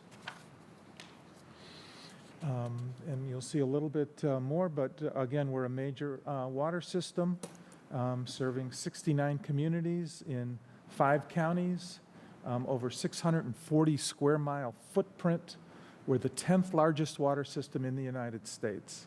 And in 2023, we sold over 39 billion gallons of water. Our infrastructure, I think many of you are familiar and have been to, one of our 4 water treatment plants that we have. Great redundancy and reliability in the Cleveland water system. 17 pump stations between the main plants and the booster facilities. 21 storage tanks and towers in the distribution system. And 5,300 miles of water main. And with that, I will turn it over to Catherine. Thank you. Cleveland Water's customers, there are 70 direct cities that are serviced, which includes Cleveland and 69 suburbs. There are 7 master meter communities, which means we sell to the city, and then the city does the service for the individual accounts. There are 3 emergency cities that we have backup for. This makes up 1.4 million customers, 441,000 accounts, and as Alex had said, we are the 10th largest U.S. water system. The next slide is Cleveland proper. So you can see there's about 118,000 accounts, and again, there are 8,760 accounts that are on the discount program. The large number under the wards is the total number of accounts, and then the number within the parentheses is the amount, is the accounts that are on the affordability programs. Slide 11, you will see the average residential bill for Cleveland, which is 0.5 MCFs. So in 2024, the average residential customer in Cleveland is paying $25.58. Financial metrics, water has bond ratings from Moody's and S&P that are very good. Their total bond principal outstanding is $338 million. Total OWDA debt outstanding is $75 million. Total principal outstanding is $413 million. The overall budget for 2024 was $383 million approved by council in March. Again, you can see the amnesty program. This is on water side. About almost 1,900 accounts were helped for $758,000 towards the water program. The average assistance for these customers was $404. Water recently completed their debt transaction. Prior to this, the last time new money was issued for water was 2012. In October, we finalized the new debt for $82 million to be used for capital purposes, and it will be used over the next 3 years. And council has or will be approving all of those projects individually as we go. And the demographics for Cleveland Water, you can see the ethnicity, age, and then 46% of the employees of Cleveland Water are Cleveland residents. Mish? Thank you, Catherine. Okay, so CWD also has an apprenticeship program. It has been around since 2018. It is a 12-month program, typically summerish. They start and graduate about a year later. It is on-the-job training. They are out with our pipe repair crews out in the field. They also rotate with our hydraulics crews, with our meter crews. They get a little taste of everything. There are some classroom components where they learn not just about water infrastructure, but safety and HR type issues. Mentorship is a significant component of this, where they are trained. If those of you who know Juan Elliott, who leads our distribution and maintenance operation, takes a very keen interest in shepherding these young people. Their final job placement is to become a water pipe repair worker. Pipe repair workers, when they first get into that position, their starting salary is $20.85 an hour. Our pipe repair workers are on a step schedule, and after 5 years, they graduate to the top step, which is $26.16 when they get there. Our operation is split up into various functions. We have our customer account services staff, ably headed by Lakita Johnson, who's in the back there. Many of you know Lakita, does a wonderful job. We have 300 employees there. They provide a timely, responsive, and courteous service to our customers' needs. They handle all of our meter operations, meter installs at new facilities or repairs to existing. Billing services, every one of those 440,000 accounts gets a water and sewer bill from us every month. A call center that handles thousands of calls every month. Credit and collections operations to handle any problematic bills. And our permits and sales functions for folks looking to establish new service. Our metrics, 99.9% of our bills go out on time, in large part due to the AMR project that we had, where we get good, reliable reads coming in routinely. 4 million bills issued a year between us and Regional Sewer District. Almost 96% of our bills are based on actual reads. Again, a tremendous improvement. Before AMR was more like 16, 17% were estimated. Now it's down as low as it is. And again, you see 3.9 of them based on AMR reads. In our plant operations staff, the folks who take the raw water and turn it into good treated water, 189 employees there. Again, the most important thing we do, deliver safe water to our customers. Staff there include the plant managers and assistant plant managers, operators who are there 24/7, 365, instrument technicians. We did a lot of instrumentation and upgrading at our plant, so that's a significant part of what they do. Chemists to make sure that the water is safe all the time. We take tests every single hour of the quality of our water. We have staff involved with water purification and water quality specifically, and staff that perform plant maintenance to the huge campuses that we have, and other support staff. Regarding our metrics, again, the most important thing we do is deliver safe water. We have not had what's called a treatment technique violation from Ohio EPA since, I think, 2009. So our record is strong at making sure that we're vigilant and making sure that the water is good and safe that we deliver. We participate in the Partnership for Safe Drinking Water. There are federal standards set by the US EPA that we meet, but there's a voluntary program that several water systems around the country chose to participate in, where we say we're going to do better than just what the minimum requirements are. We're stronger and better as far as what we do.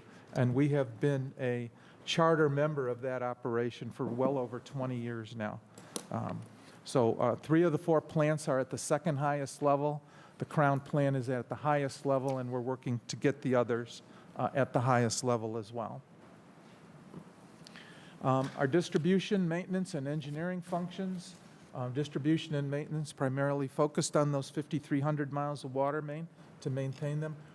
Between the distribution and maintenance and engineering, we have 449 staff. It includes a dispatch and call center operation. Again, that's 24/7. If there's a leak or a break or a problem somewhere, you can call 664-3060 and get someone live to speak to you. To dispatch the crews, we have investigators that will investigate 24/7. Pipe repair crews, 30 of those crews that go out and perform the repairs. Construction trades, carpenters, electricians, plumbers, helping to maintain the assets at the large plants and in the system. A group of great engineers that we have to plan the capital projects and administer that program. Some hydraulic specialists, they deal with low pressure problems, water quality complaints, special operations in the distribution system, and again, supervisory and support staff. Now, our overall metric is on water main breaks to get to them 80% of the time within 8 days or less. Most of the year we exceed that. That number can go down a little bit during the winter months, especially if it's a very cold winter and we get a lot of water main breaks. That metric may dip a little bit under that, but the overall metric average over the whole year is to get to 80% of those. The vast majority of those even are gotten within a day or two. You know, it's rare that they even go to 8 days. Utility cuts to be restored within 45 days, and that's an end-to-end metric. As soon as the decision is made that the water main needs to be repaired, that starts the clock. Pipe crew does their thing, then the street restoration happens after that. And the metric is to get that within 45 days of the beginning of that entire process. And again, we get that within nearly 95% of the time. Dig-ups completed within 21 days, again, almost 94% of those. Those are the curb stops. The individual shuts, sometimes they need attention. They may be clogged with stones, or the box is shifted, or the cover missing. They have to restore those. And our capital projects, completed on time and within budget. Okay? So with that, we're happy to entertain questions. All right, thank you, Commissioner. Real quick, water pollution control, everybody who has a water account in the city of Cleveland also has a water pollution control account, correct? Correct. So there's 118,546 water accounts, but only 18,096 water pollution control accounts. Where's the missing 400 and some meters accounts? Irrigation accounts do not have a WPC, and then there's some accounts that, for whatever reason, don't have a WPC, but vast majority of it is irrigation. And give us an example of it. Sprinklers. Okay, all right. So somebody just has a water account for just a sprinkler? Correct. Are you talking water suppression? I mean, fire suppression? That kind of. That can happen as well. Okay. That's an option as Okay. well. And then city account on slide, I think it's 10, right? 8,760 city accounts on discount program. Can you explain the discount program? Sure. So there are two programs, the Homestead program, which is anyone that is over 65, and I believe currently $40,000 income annually. Lower than that, you can sign up for the program through our call center, and once you're on it for 3 years, and then we send you reminders every 3 years to fill out. Please fill it out, send it back, and we will get you back onto the program, or hopefully keep you on the program if you're timely. And then we have an affordability program, which is if you are, I believe it is currently 200% of the poverty line at the federal level, you qualify for the affordability program, which is about a 40% discount on your current water bill. Okay, who runs the affordability program? People sign up through the CHN program. So it's CHN. And then, what was the other one? The Homestead? Homestead. Who runs the Homestead? In-house is You maintained by. guys, so you guys make the decision. What is needed, what type of documentation is needed for the Homestead? They just need to attest that they have met those metrics. Okay, and then what's needed for the affordability, the Federal CHN? income guidelines. Federal income Okay, guidelines. so that's where we find the roadblock, right? right. Because people don't want to, or they don't have the ability to provide everything that the feds want. Correct, and they have been making efforts to reduce those roadblocks if they are already in part of another program. So if they already are part of the food stamp program, we know that they qualify for the affordability program. So if they can prove that they're enrolled in one, they can be enrolled in the other. Okay. All right, that's all I have. Councilwoman Spencer. Thank you, Mr. Chair. I'm really just going to focus on one topic for my question, which is lead service line replacement. And I know that this year, if I understand correctly, this year, due to a federal mandate, Division of Water sent out letters to thousands of households that may have a lead service line connection.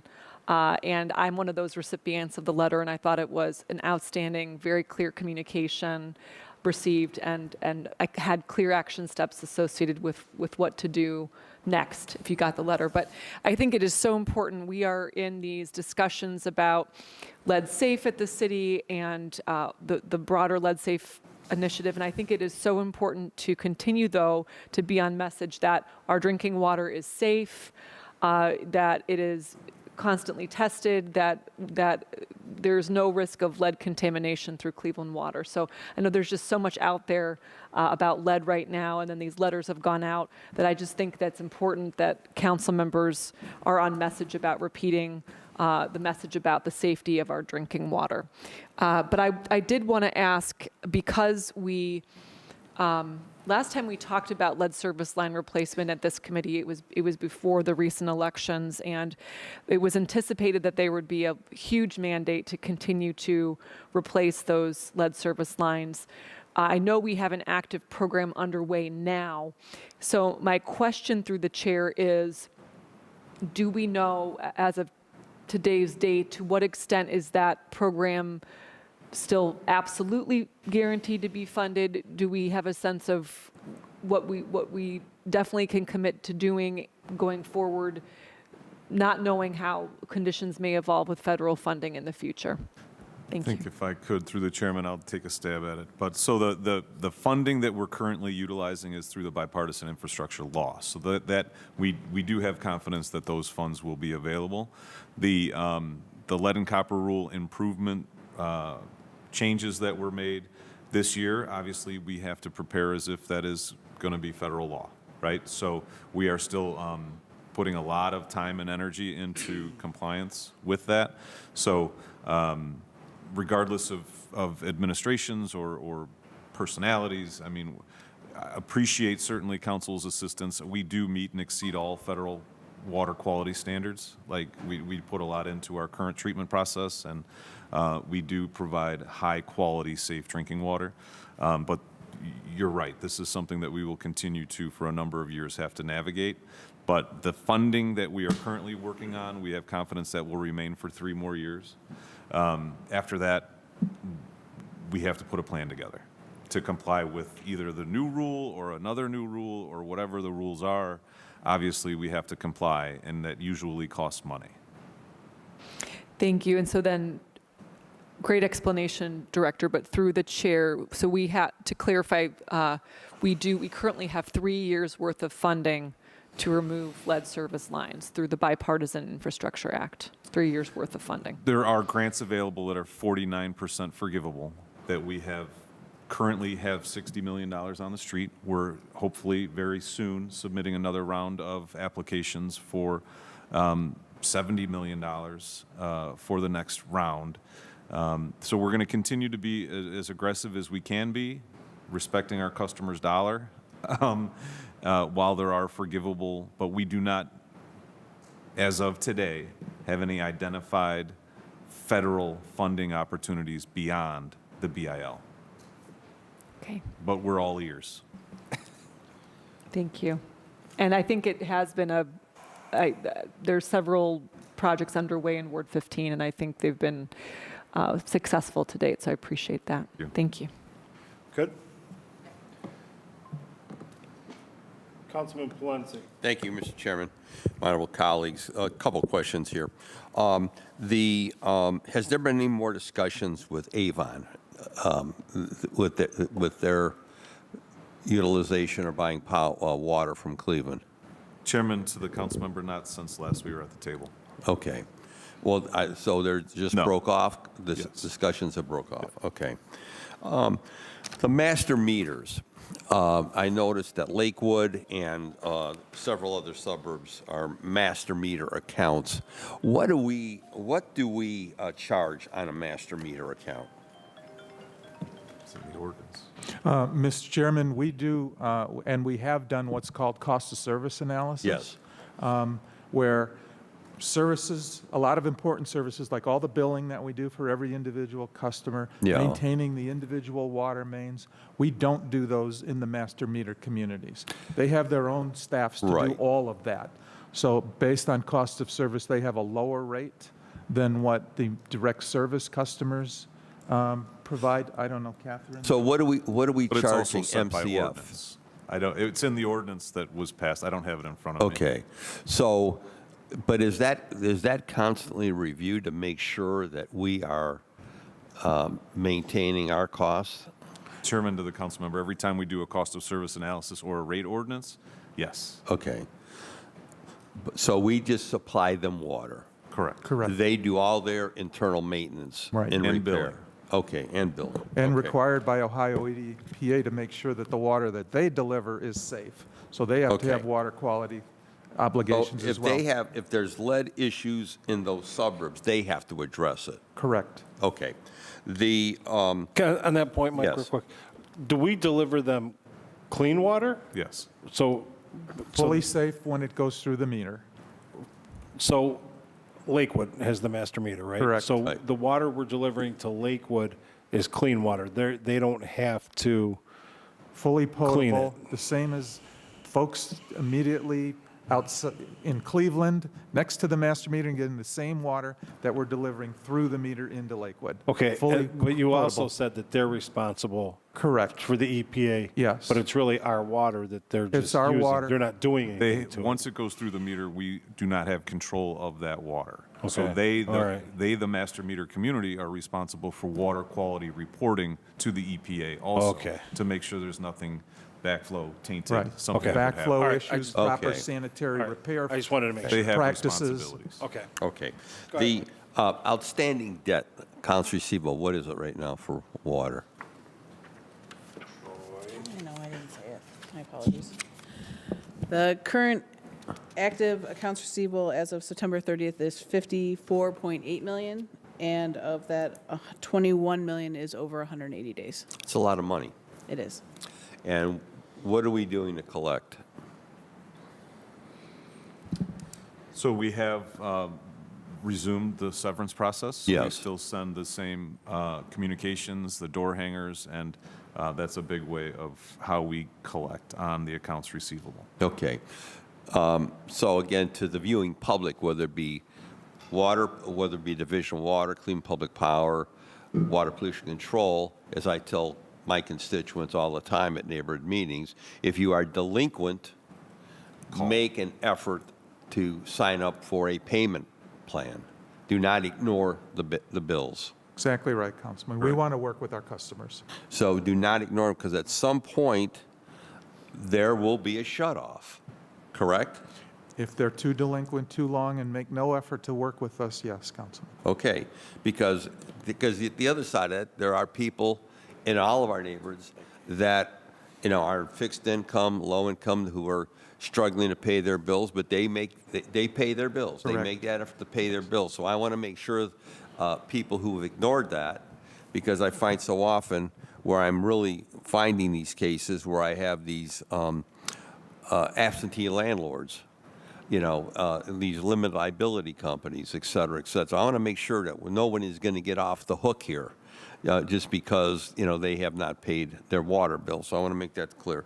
The other thing, I'll leave it at this. The one thing that does concern me as I've been going over your numbers is the amount of debt. When you look at Cleveland Public Power, when you look at WPC, your revenue, the revenue far exceeds your debt. In water, your debt, your income is below your debt, your outstanding debt. So what are we doing to keep a lid on debt So and debt service? through the chair to the councilwoman, best practices is actually that your total debt be no more than 3 times your annual revenue. Okay, And water's annual revenue is almost about $350 million a year. So Right. they can go up to about $1 billion and still be within best practices. So they are still well within their range. And yeah. in 2012 is the high point for Cleveland Water, and they were at about $1 billion in debt. So they have significantly dropped those numbers over the last several years. Well, Mr. Chairman, fine. The reason why I raise that, because again, I'm concerned about what my constituents, not only just my constituents, but all residents in the city of Cleveland are paying for water and utilities in general. I don't care what it is, if it's First Energy, whatever, but Northeast Regional Sewer District. So if the population was growing substantially, and the number of accounts was growing substantially, it'd be one thing. But I just want to caution us that this is something, we got to watch that debt. And I'll be the first to say, you guys have heard me say this before, I think we have maybe the best water system in the country. That's my opinion. I've said that from day one, from the time I came in this body, because I saw what we had to do within the council. When I came in a long time ago, the Division of Water was in rough shape. I'm telling you, it was in rough shape. But we had to do some things. We came close to losing it. A lot of people forget about that. We came within a hair of losing a division of water to a regional concept.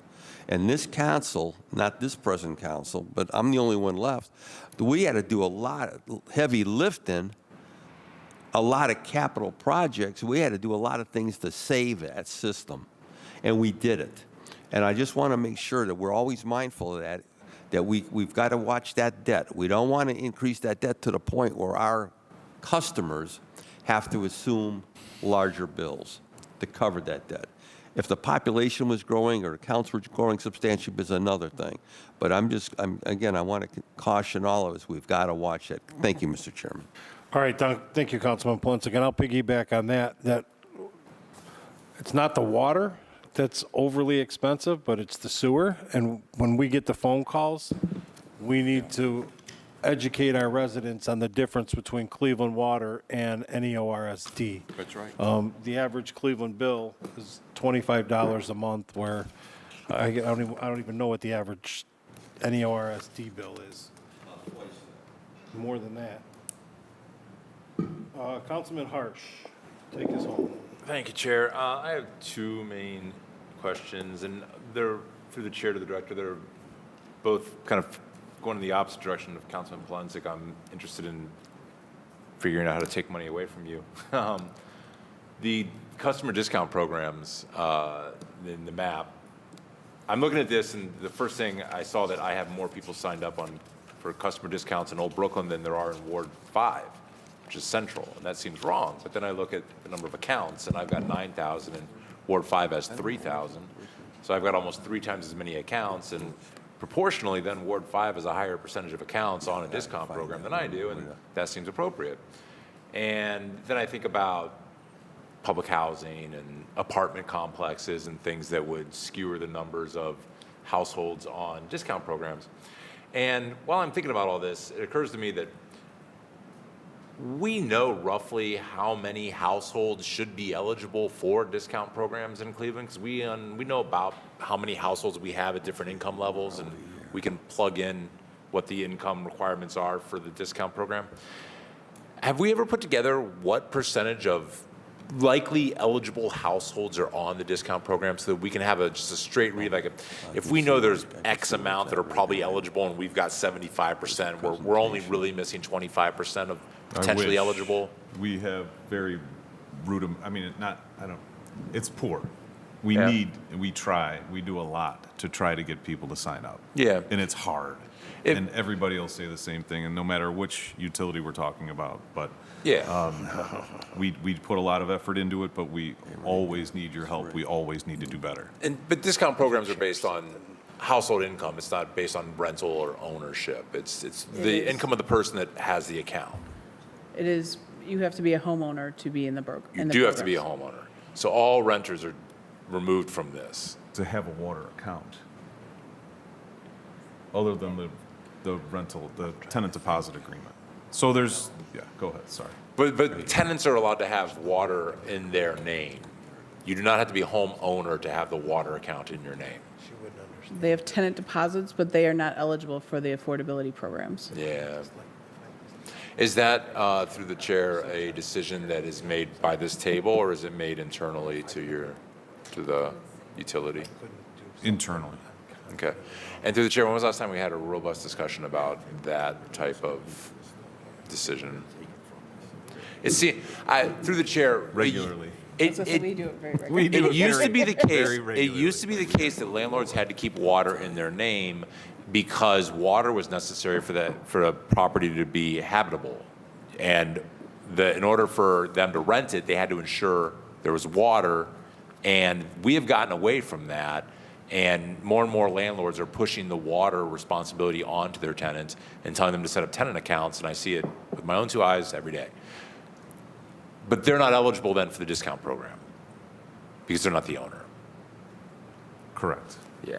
So this is actually, we're here for operations, Yeah, and I think but- this is a good. On that point, though, if they bring a lease, would they be eligible for it then? They would not, no. Okay. So this is this sticks in my craw. More and more landlords are doing this. More and more landlords are out of state, out of country, and they're just telling their tenant, "You figure out the utility, you put it in your name, and you go ahead and pay me rent." And it's, every straw leads to the one that breaks the camel's back, and that's what's happening with renters in this town. Is they're paying increased costs. They're getting nickeled and dimed on all sides. Why don't we have a program for tenants to be able to access the same water discount program as homeowners? And we have Director? talked about it at length, and if you've been following House Bill 93, you would understand further how. Well, I clearly the haven't, so go ahead. tenants deposit, the tenants are controlling the state house, or the landlords are controlling the state house to further, and our whole tenant deposit agreement is against the landlord. It's to help the tenant keep the water on, right? But then when the lease requires it to be in the tenant's name or the tenant's responsibility, what incentive do they have to come and fix the leaky toilet that Right. costs $300? That's right. So it's unfair, patently. But we do talk about it regularly, and we have tried to do some things, but we have other considerations currently that are prohibiting us from moving forward. But we are excited about the future of our affordability programs. So to the chair and through the chair, do we have the ability to require all residential property owners to hold water accounts in their name? Mr. Chairman, Residential to property clarify, the water accounts are fundamentally in the owner or landlord's name. That's the prime account. Tenants can have a parallel account, if you will, where the bill is going to them, but the landlord or owner is still fundamentally on the hook. If the tenant leaves, the landlord still gets that bill and is Currently. obligated for that. Currently, correct. Well, 93 so is, right? to the chair, through the chair, do we have the ability to outlaw that? And say, no, you cannot have tenant accounts. You must have the accounts in the name of the owner of the property. The tenant deposit. That's currently is- the rule. Well, the tenant deposit is actually set by a agreement between ordinance. us. There's a federal and, lawsuit. Right, between us and Cleveland.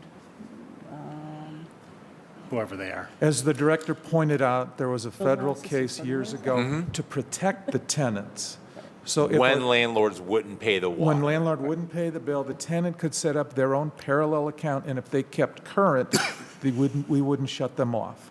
And that's by federal mandate. So to us. what originally was used as a way to support tenants who were dealing with landlords not doing their job has now been turned and manipulated by landlords as a way to push more costs off onto tenants. Correct. It was sort of a damned if you do and damned if you don't outcome for the tenants. Agree. So this is a problem. This is driving up costs. This is making it harder for tenants to get work done. You're absolutely right. If they've got a leaky toilet, there's no incentive for the landlord to come out and fix that, knowing that the tenant is the one paying the increased bill as a result. Landlords have always had the ability to make tenants pay water bill. Landlords have always had the ability to say it's in the lease, you pay the water bill, not a problem, totally fine, but that water bill is in the landlord's name, and they could either include it in monthly rent or they could section it off and do a monthly charge for water. And now we have a problem where, if tenants are also unable to put something in their name, because they will sometimes skate on bills too and end up with bad credit histories. Well, Mr. Chair, I'm going to kick this one around for a little while and maybe come back on a different day with clear thoughts, but it doesn't seem like the We'll work on it. situation is helping anyone. And so my other question, which is also a can of worms that we're going to go ahead and open up. I was talking to somebody the other day, Mr. Chair, about the proposed dome in Brook Park. And I said, if they want to do that, they're going to need a significant sewer infrastructure upgrade because I'm pretty sure that they don't have the proper sewage, neo-RSD, to handle 60,000 people in what used to be a factory. And then it occurred to me that we might also, if a stadium were to be built down there, they might be customers of the Cleveland Water Department. And my question through the chair is, if there were a significant structure built down there, would we have to upgrade infrastructure to service it? I mean, we would service it, there may be customers, but would we have to upgrade our infrastructure in that area to serve the needs of a 60,000 person There's a facility? high likelihood. Okay. And through the chair to the director, has anybody approached you about that conversation? No. No. Okay. That was all. But if I could, Chairman, and to back to the tenants. and Yeah, sure. Certainly, Lakita, anybody is welcome to come over and understand what we do to try to help our customers, right? And our existing structure is the landlord, the property owner is the water account holder. But what our team does every day, working with those tenants on the tenant deposit agreement, which had great intentions for the tenant, is now, you're right, kind of being turned on its head, but it's not as widespread as I think maybe in your what you experience, right? There still are some good landlords, some good property owners. Yeah, no, my dad is still alive. There are good landlords We out do there. a lot, right? We do a lot for our customers, and the last thing we want to do is shut off somebody's service. And right? Mr. Chair, that's not. I'm not leveling that accusation or saying anything like that. I'm just looking at these numbers and thinking there's probably more people that are eligible. But then it occurs to me that if there is an issue of whose name the water account is in, affects whether or not that person's eligible or available, because landlords would not be eligible. Their tenants would, but then you end up with the. It's I don't know if it's a catch-22, but it's a unique situation. It's a problem that we would welcome your assistance on solving. Yeah, I'd like to All right. figure that out. Anybody else have anything else for water? I have one question, Chair. For the custom account service metrics, what does AMR mean? So, What is AMR? yeah, Mr. Chairman, to the councilwoman, it stands for automatic meter reading. Okay. So we started that around 2013 through 17. We extensively went to 400,000 homes and businesses and installed a radio unit. Where you went inside, you changed the register or meter inside, and on the outside of the homes is this little gray box. It's an antenna or a transmitter, and instead of a meter reader having to walk, now we get radio reads every hour from every location. So we get a wealth of information from that system, and far more reads, far more accurate reads, timely reads. It's been a great, great improvement for us. Okay, thank you. All right, thank you. All right, Director, good job to you and your staff, and obviously all the employees at DPU who keep our water on, keep it clean, and keep our lights on. We're going to look at legislation. I think we're done for the year, correct? Legislation-wise? That's my understanding. Okay, mine too. January, I think we'd like to take a tour of the call center and Crown. I don't think we've ever toured Crown. So We'd be happy to. we're not going out to the crib in January. No one's You're going out out of your there. mind. Yeah, no, we'll do that. We'll have to do that because Councilwoman Spencer's never been out there. So sometime in the summer next year, we'll take another Very good. trip out to the crib. Yes. Go ahead. If I may, I think our staff already captured this, but I want to make sure that we do have material related to the intern to apprenticeship programs that we can put into our newsletters for all the divisions. Yeah. We will make sure. All right, is that it? Yep. On that note, the Utilities Committee is adjourned until the call of the chair. Thank you.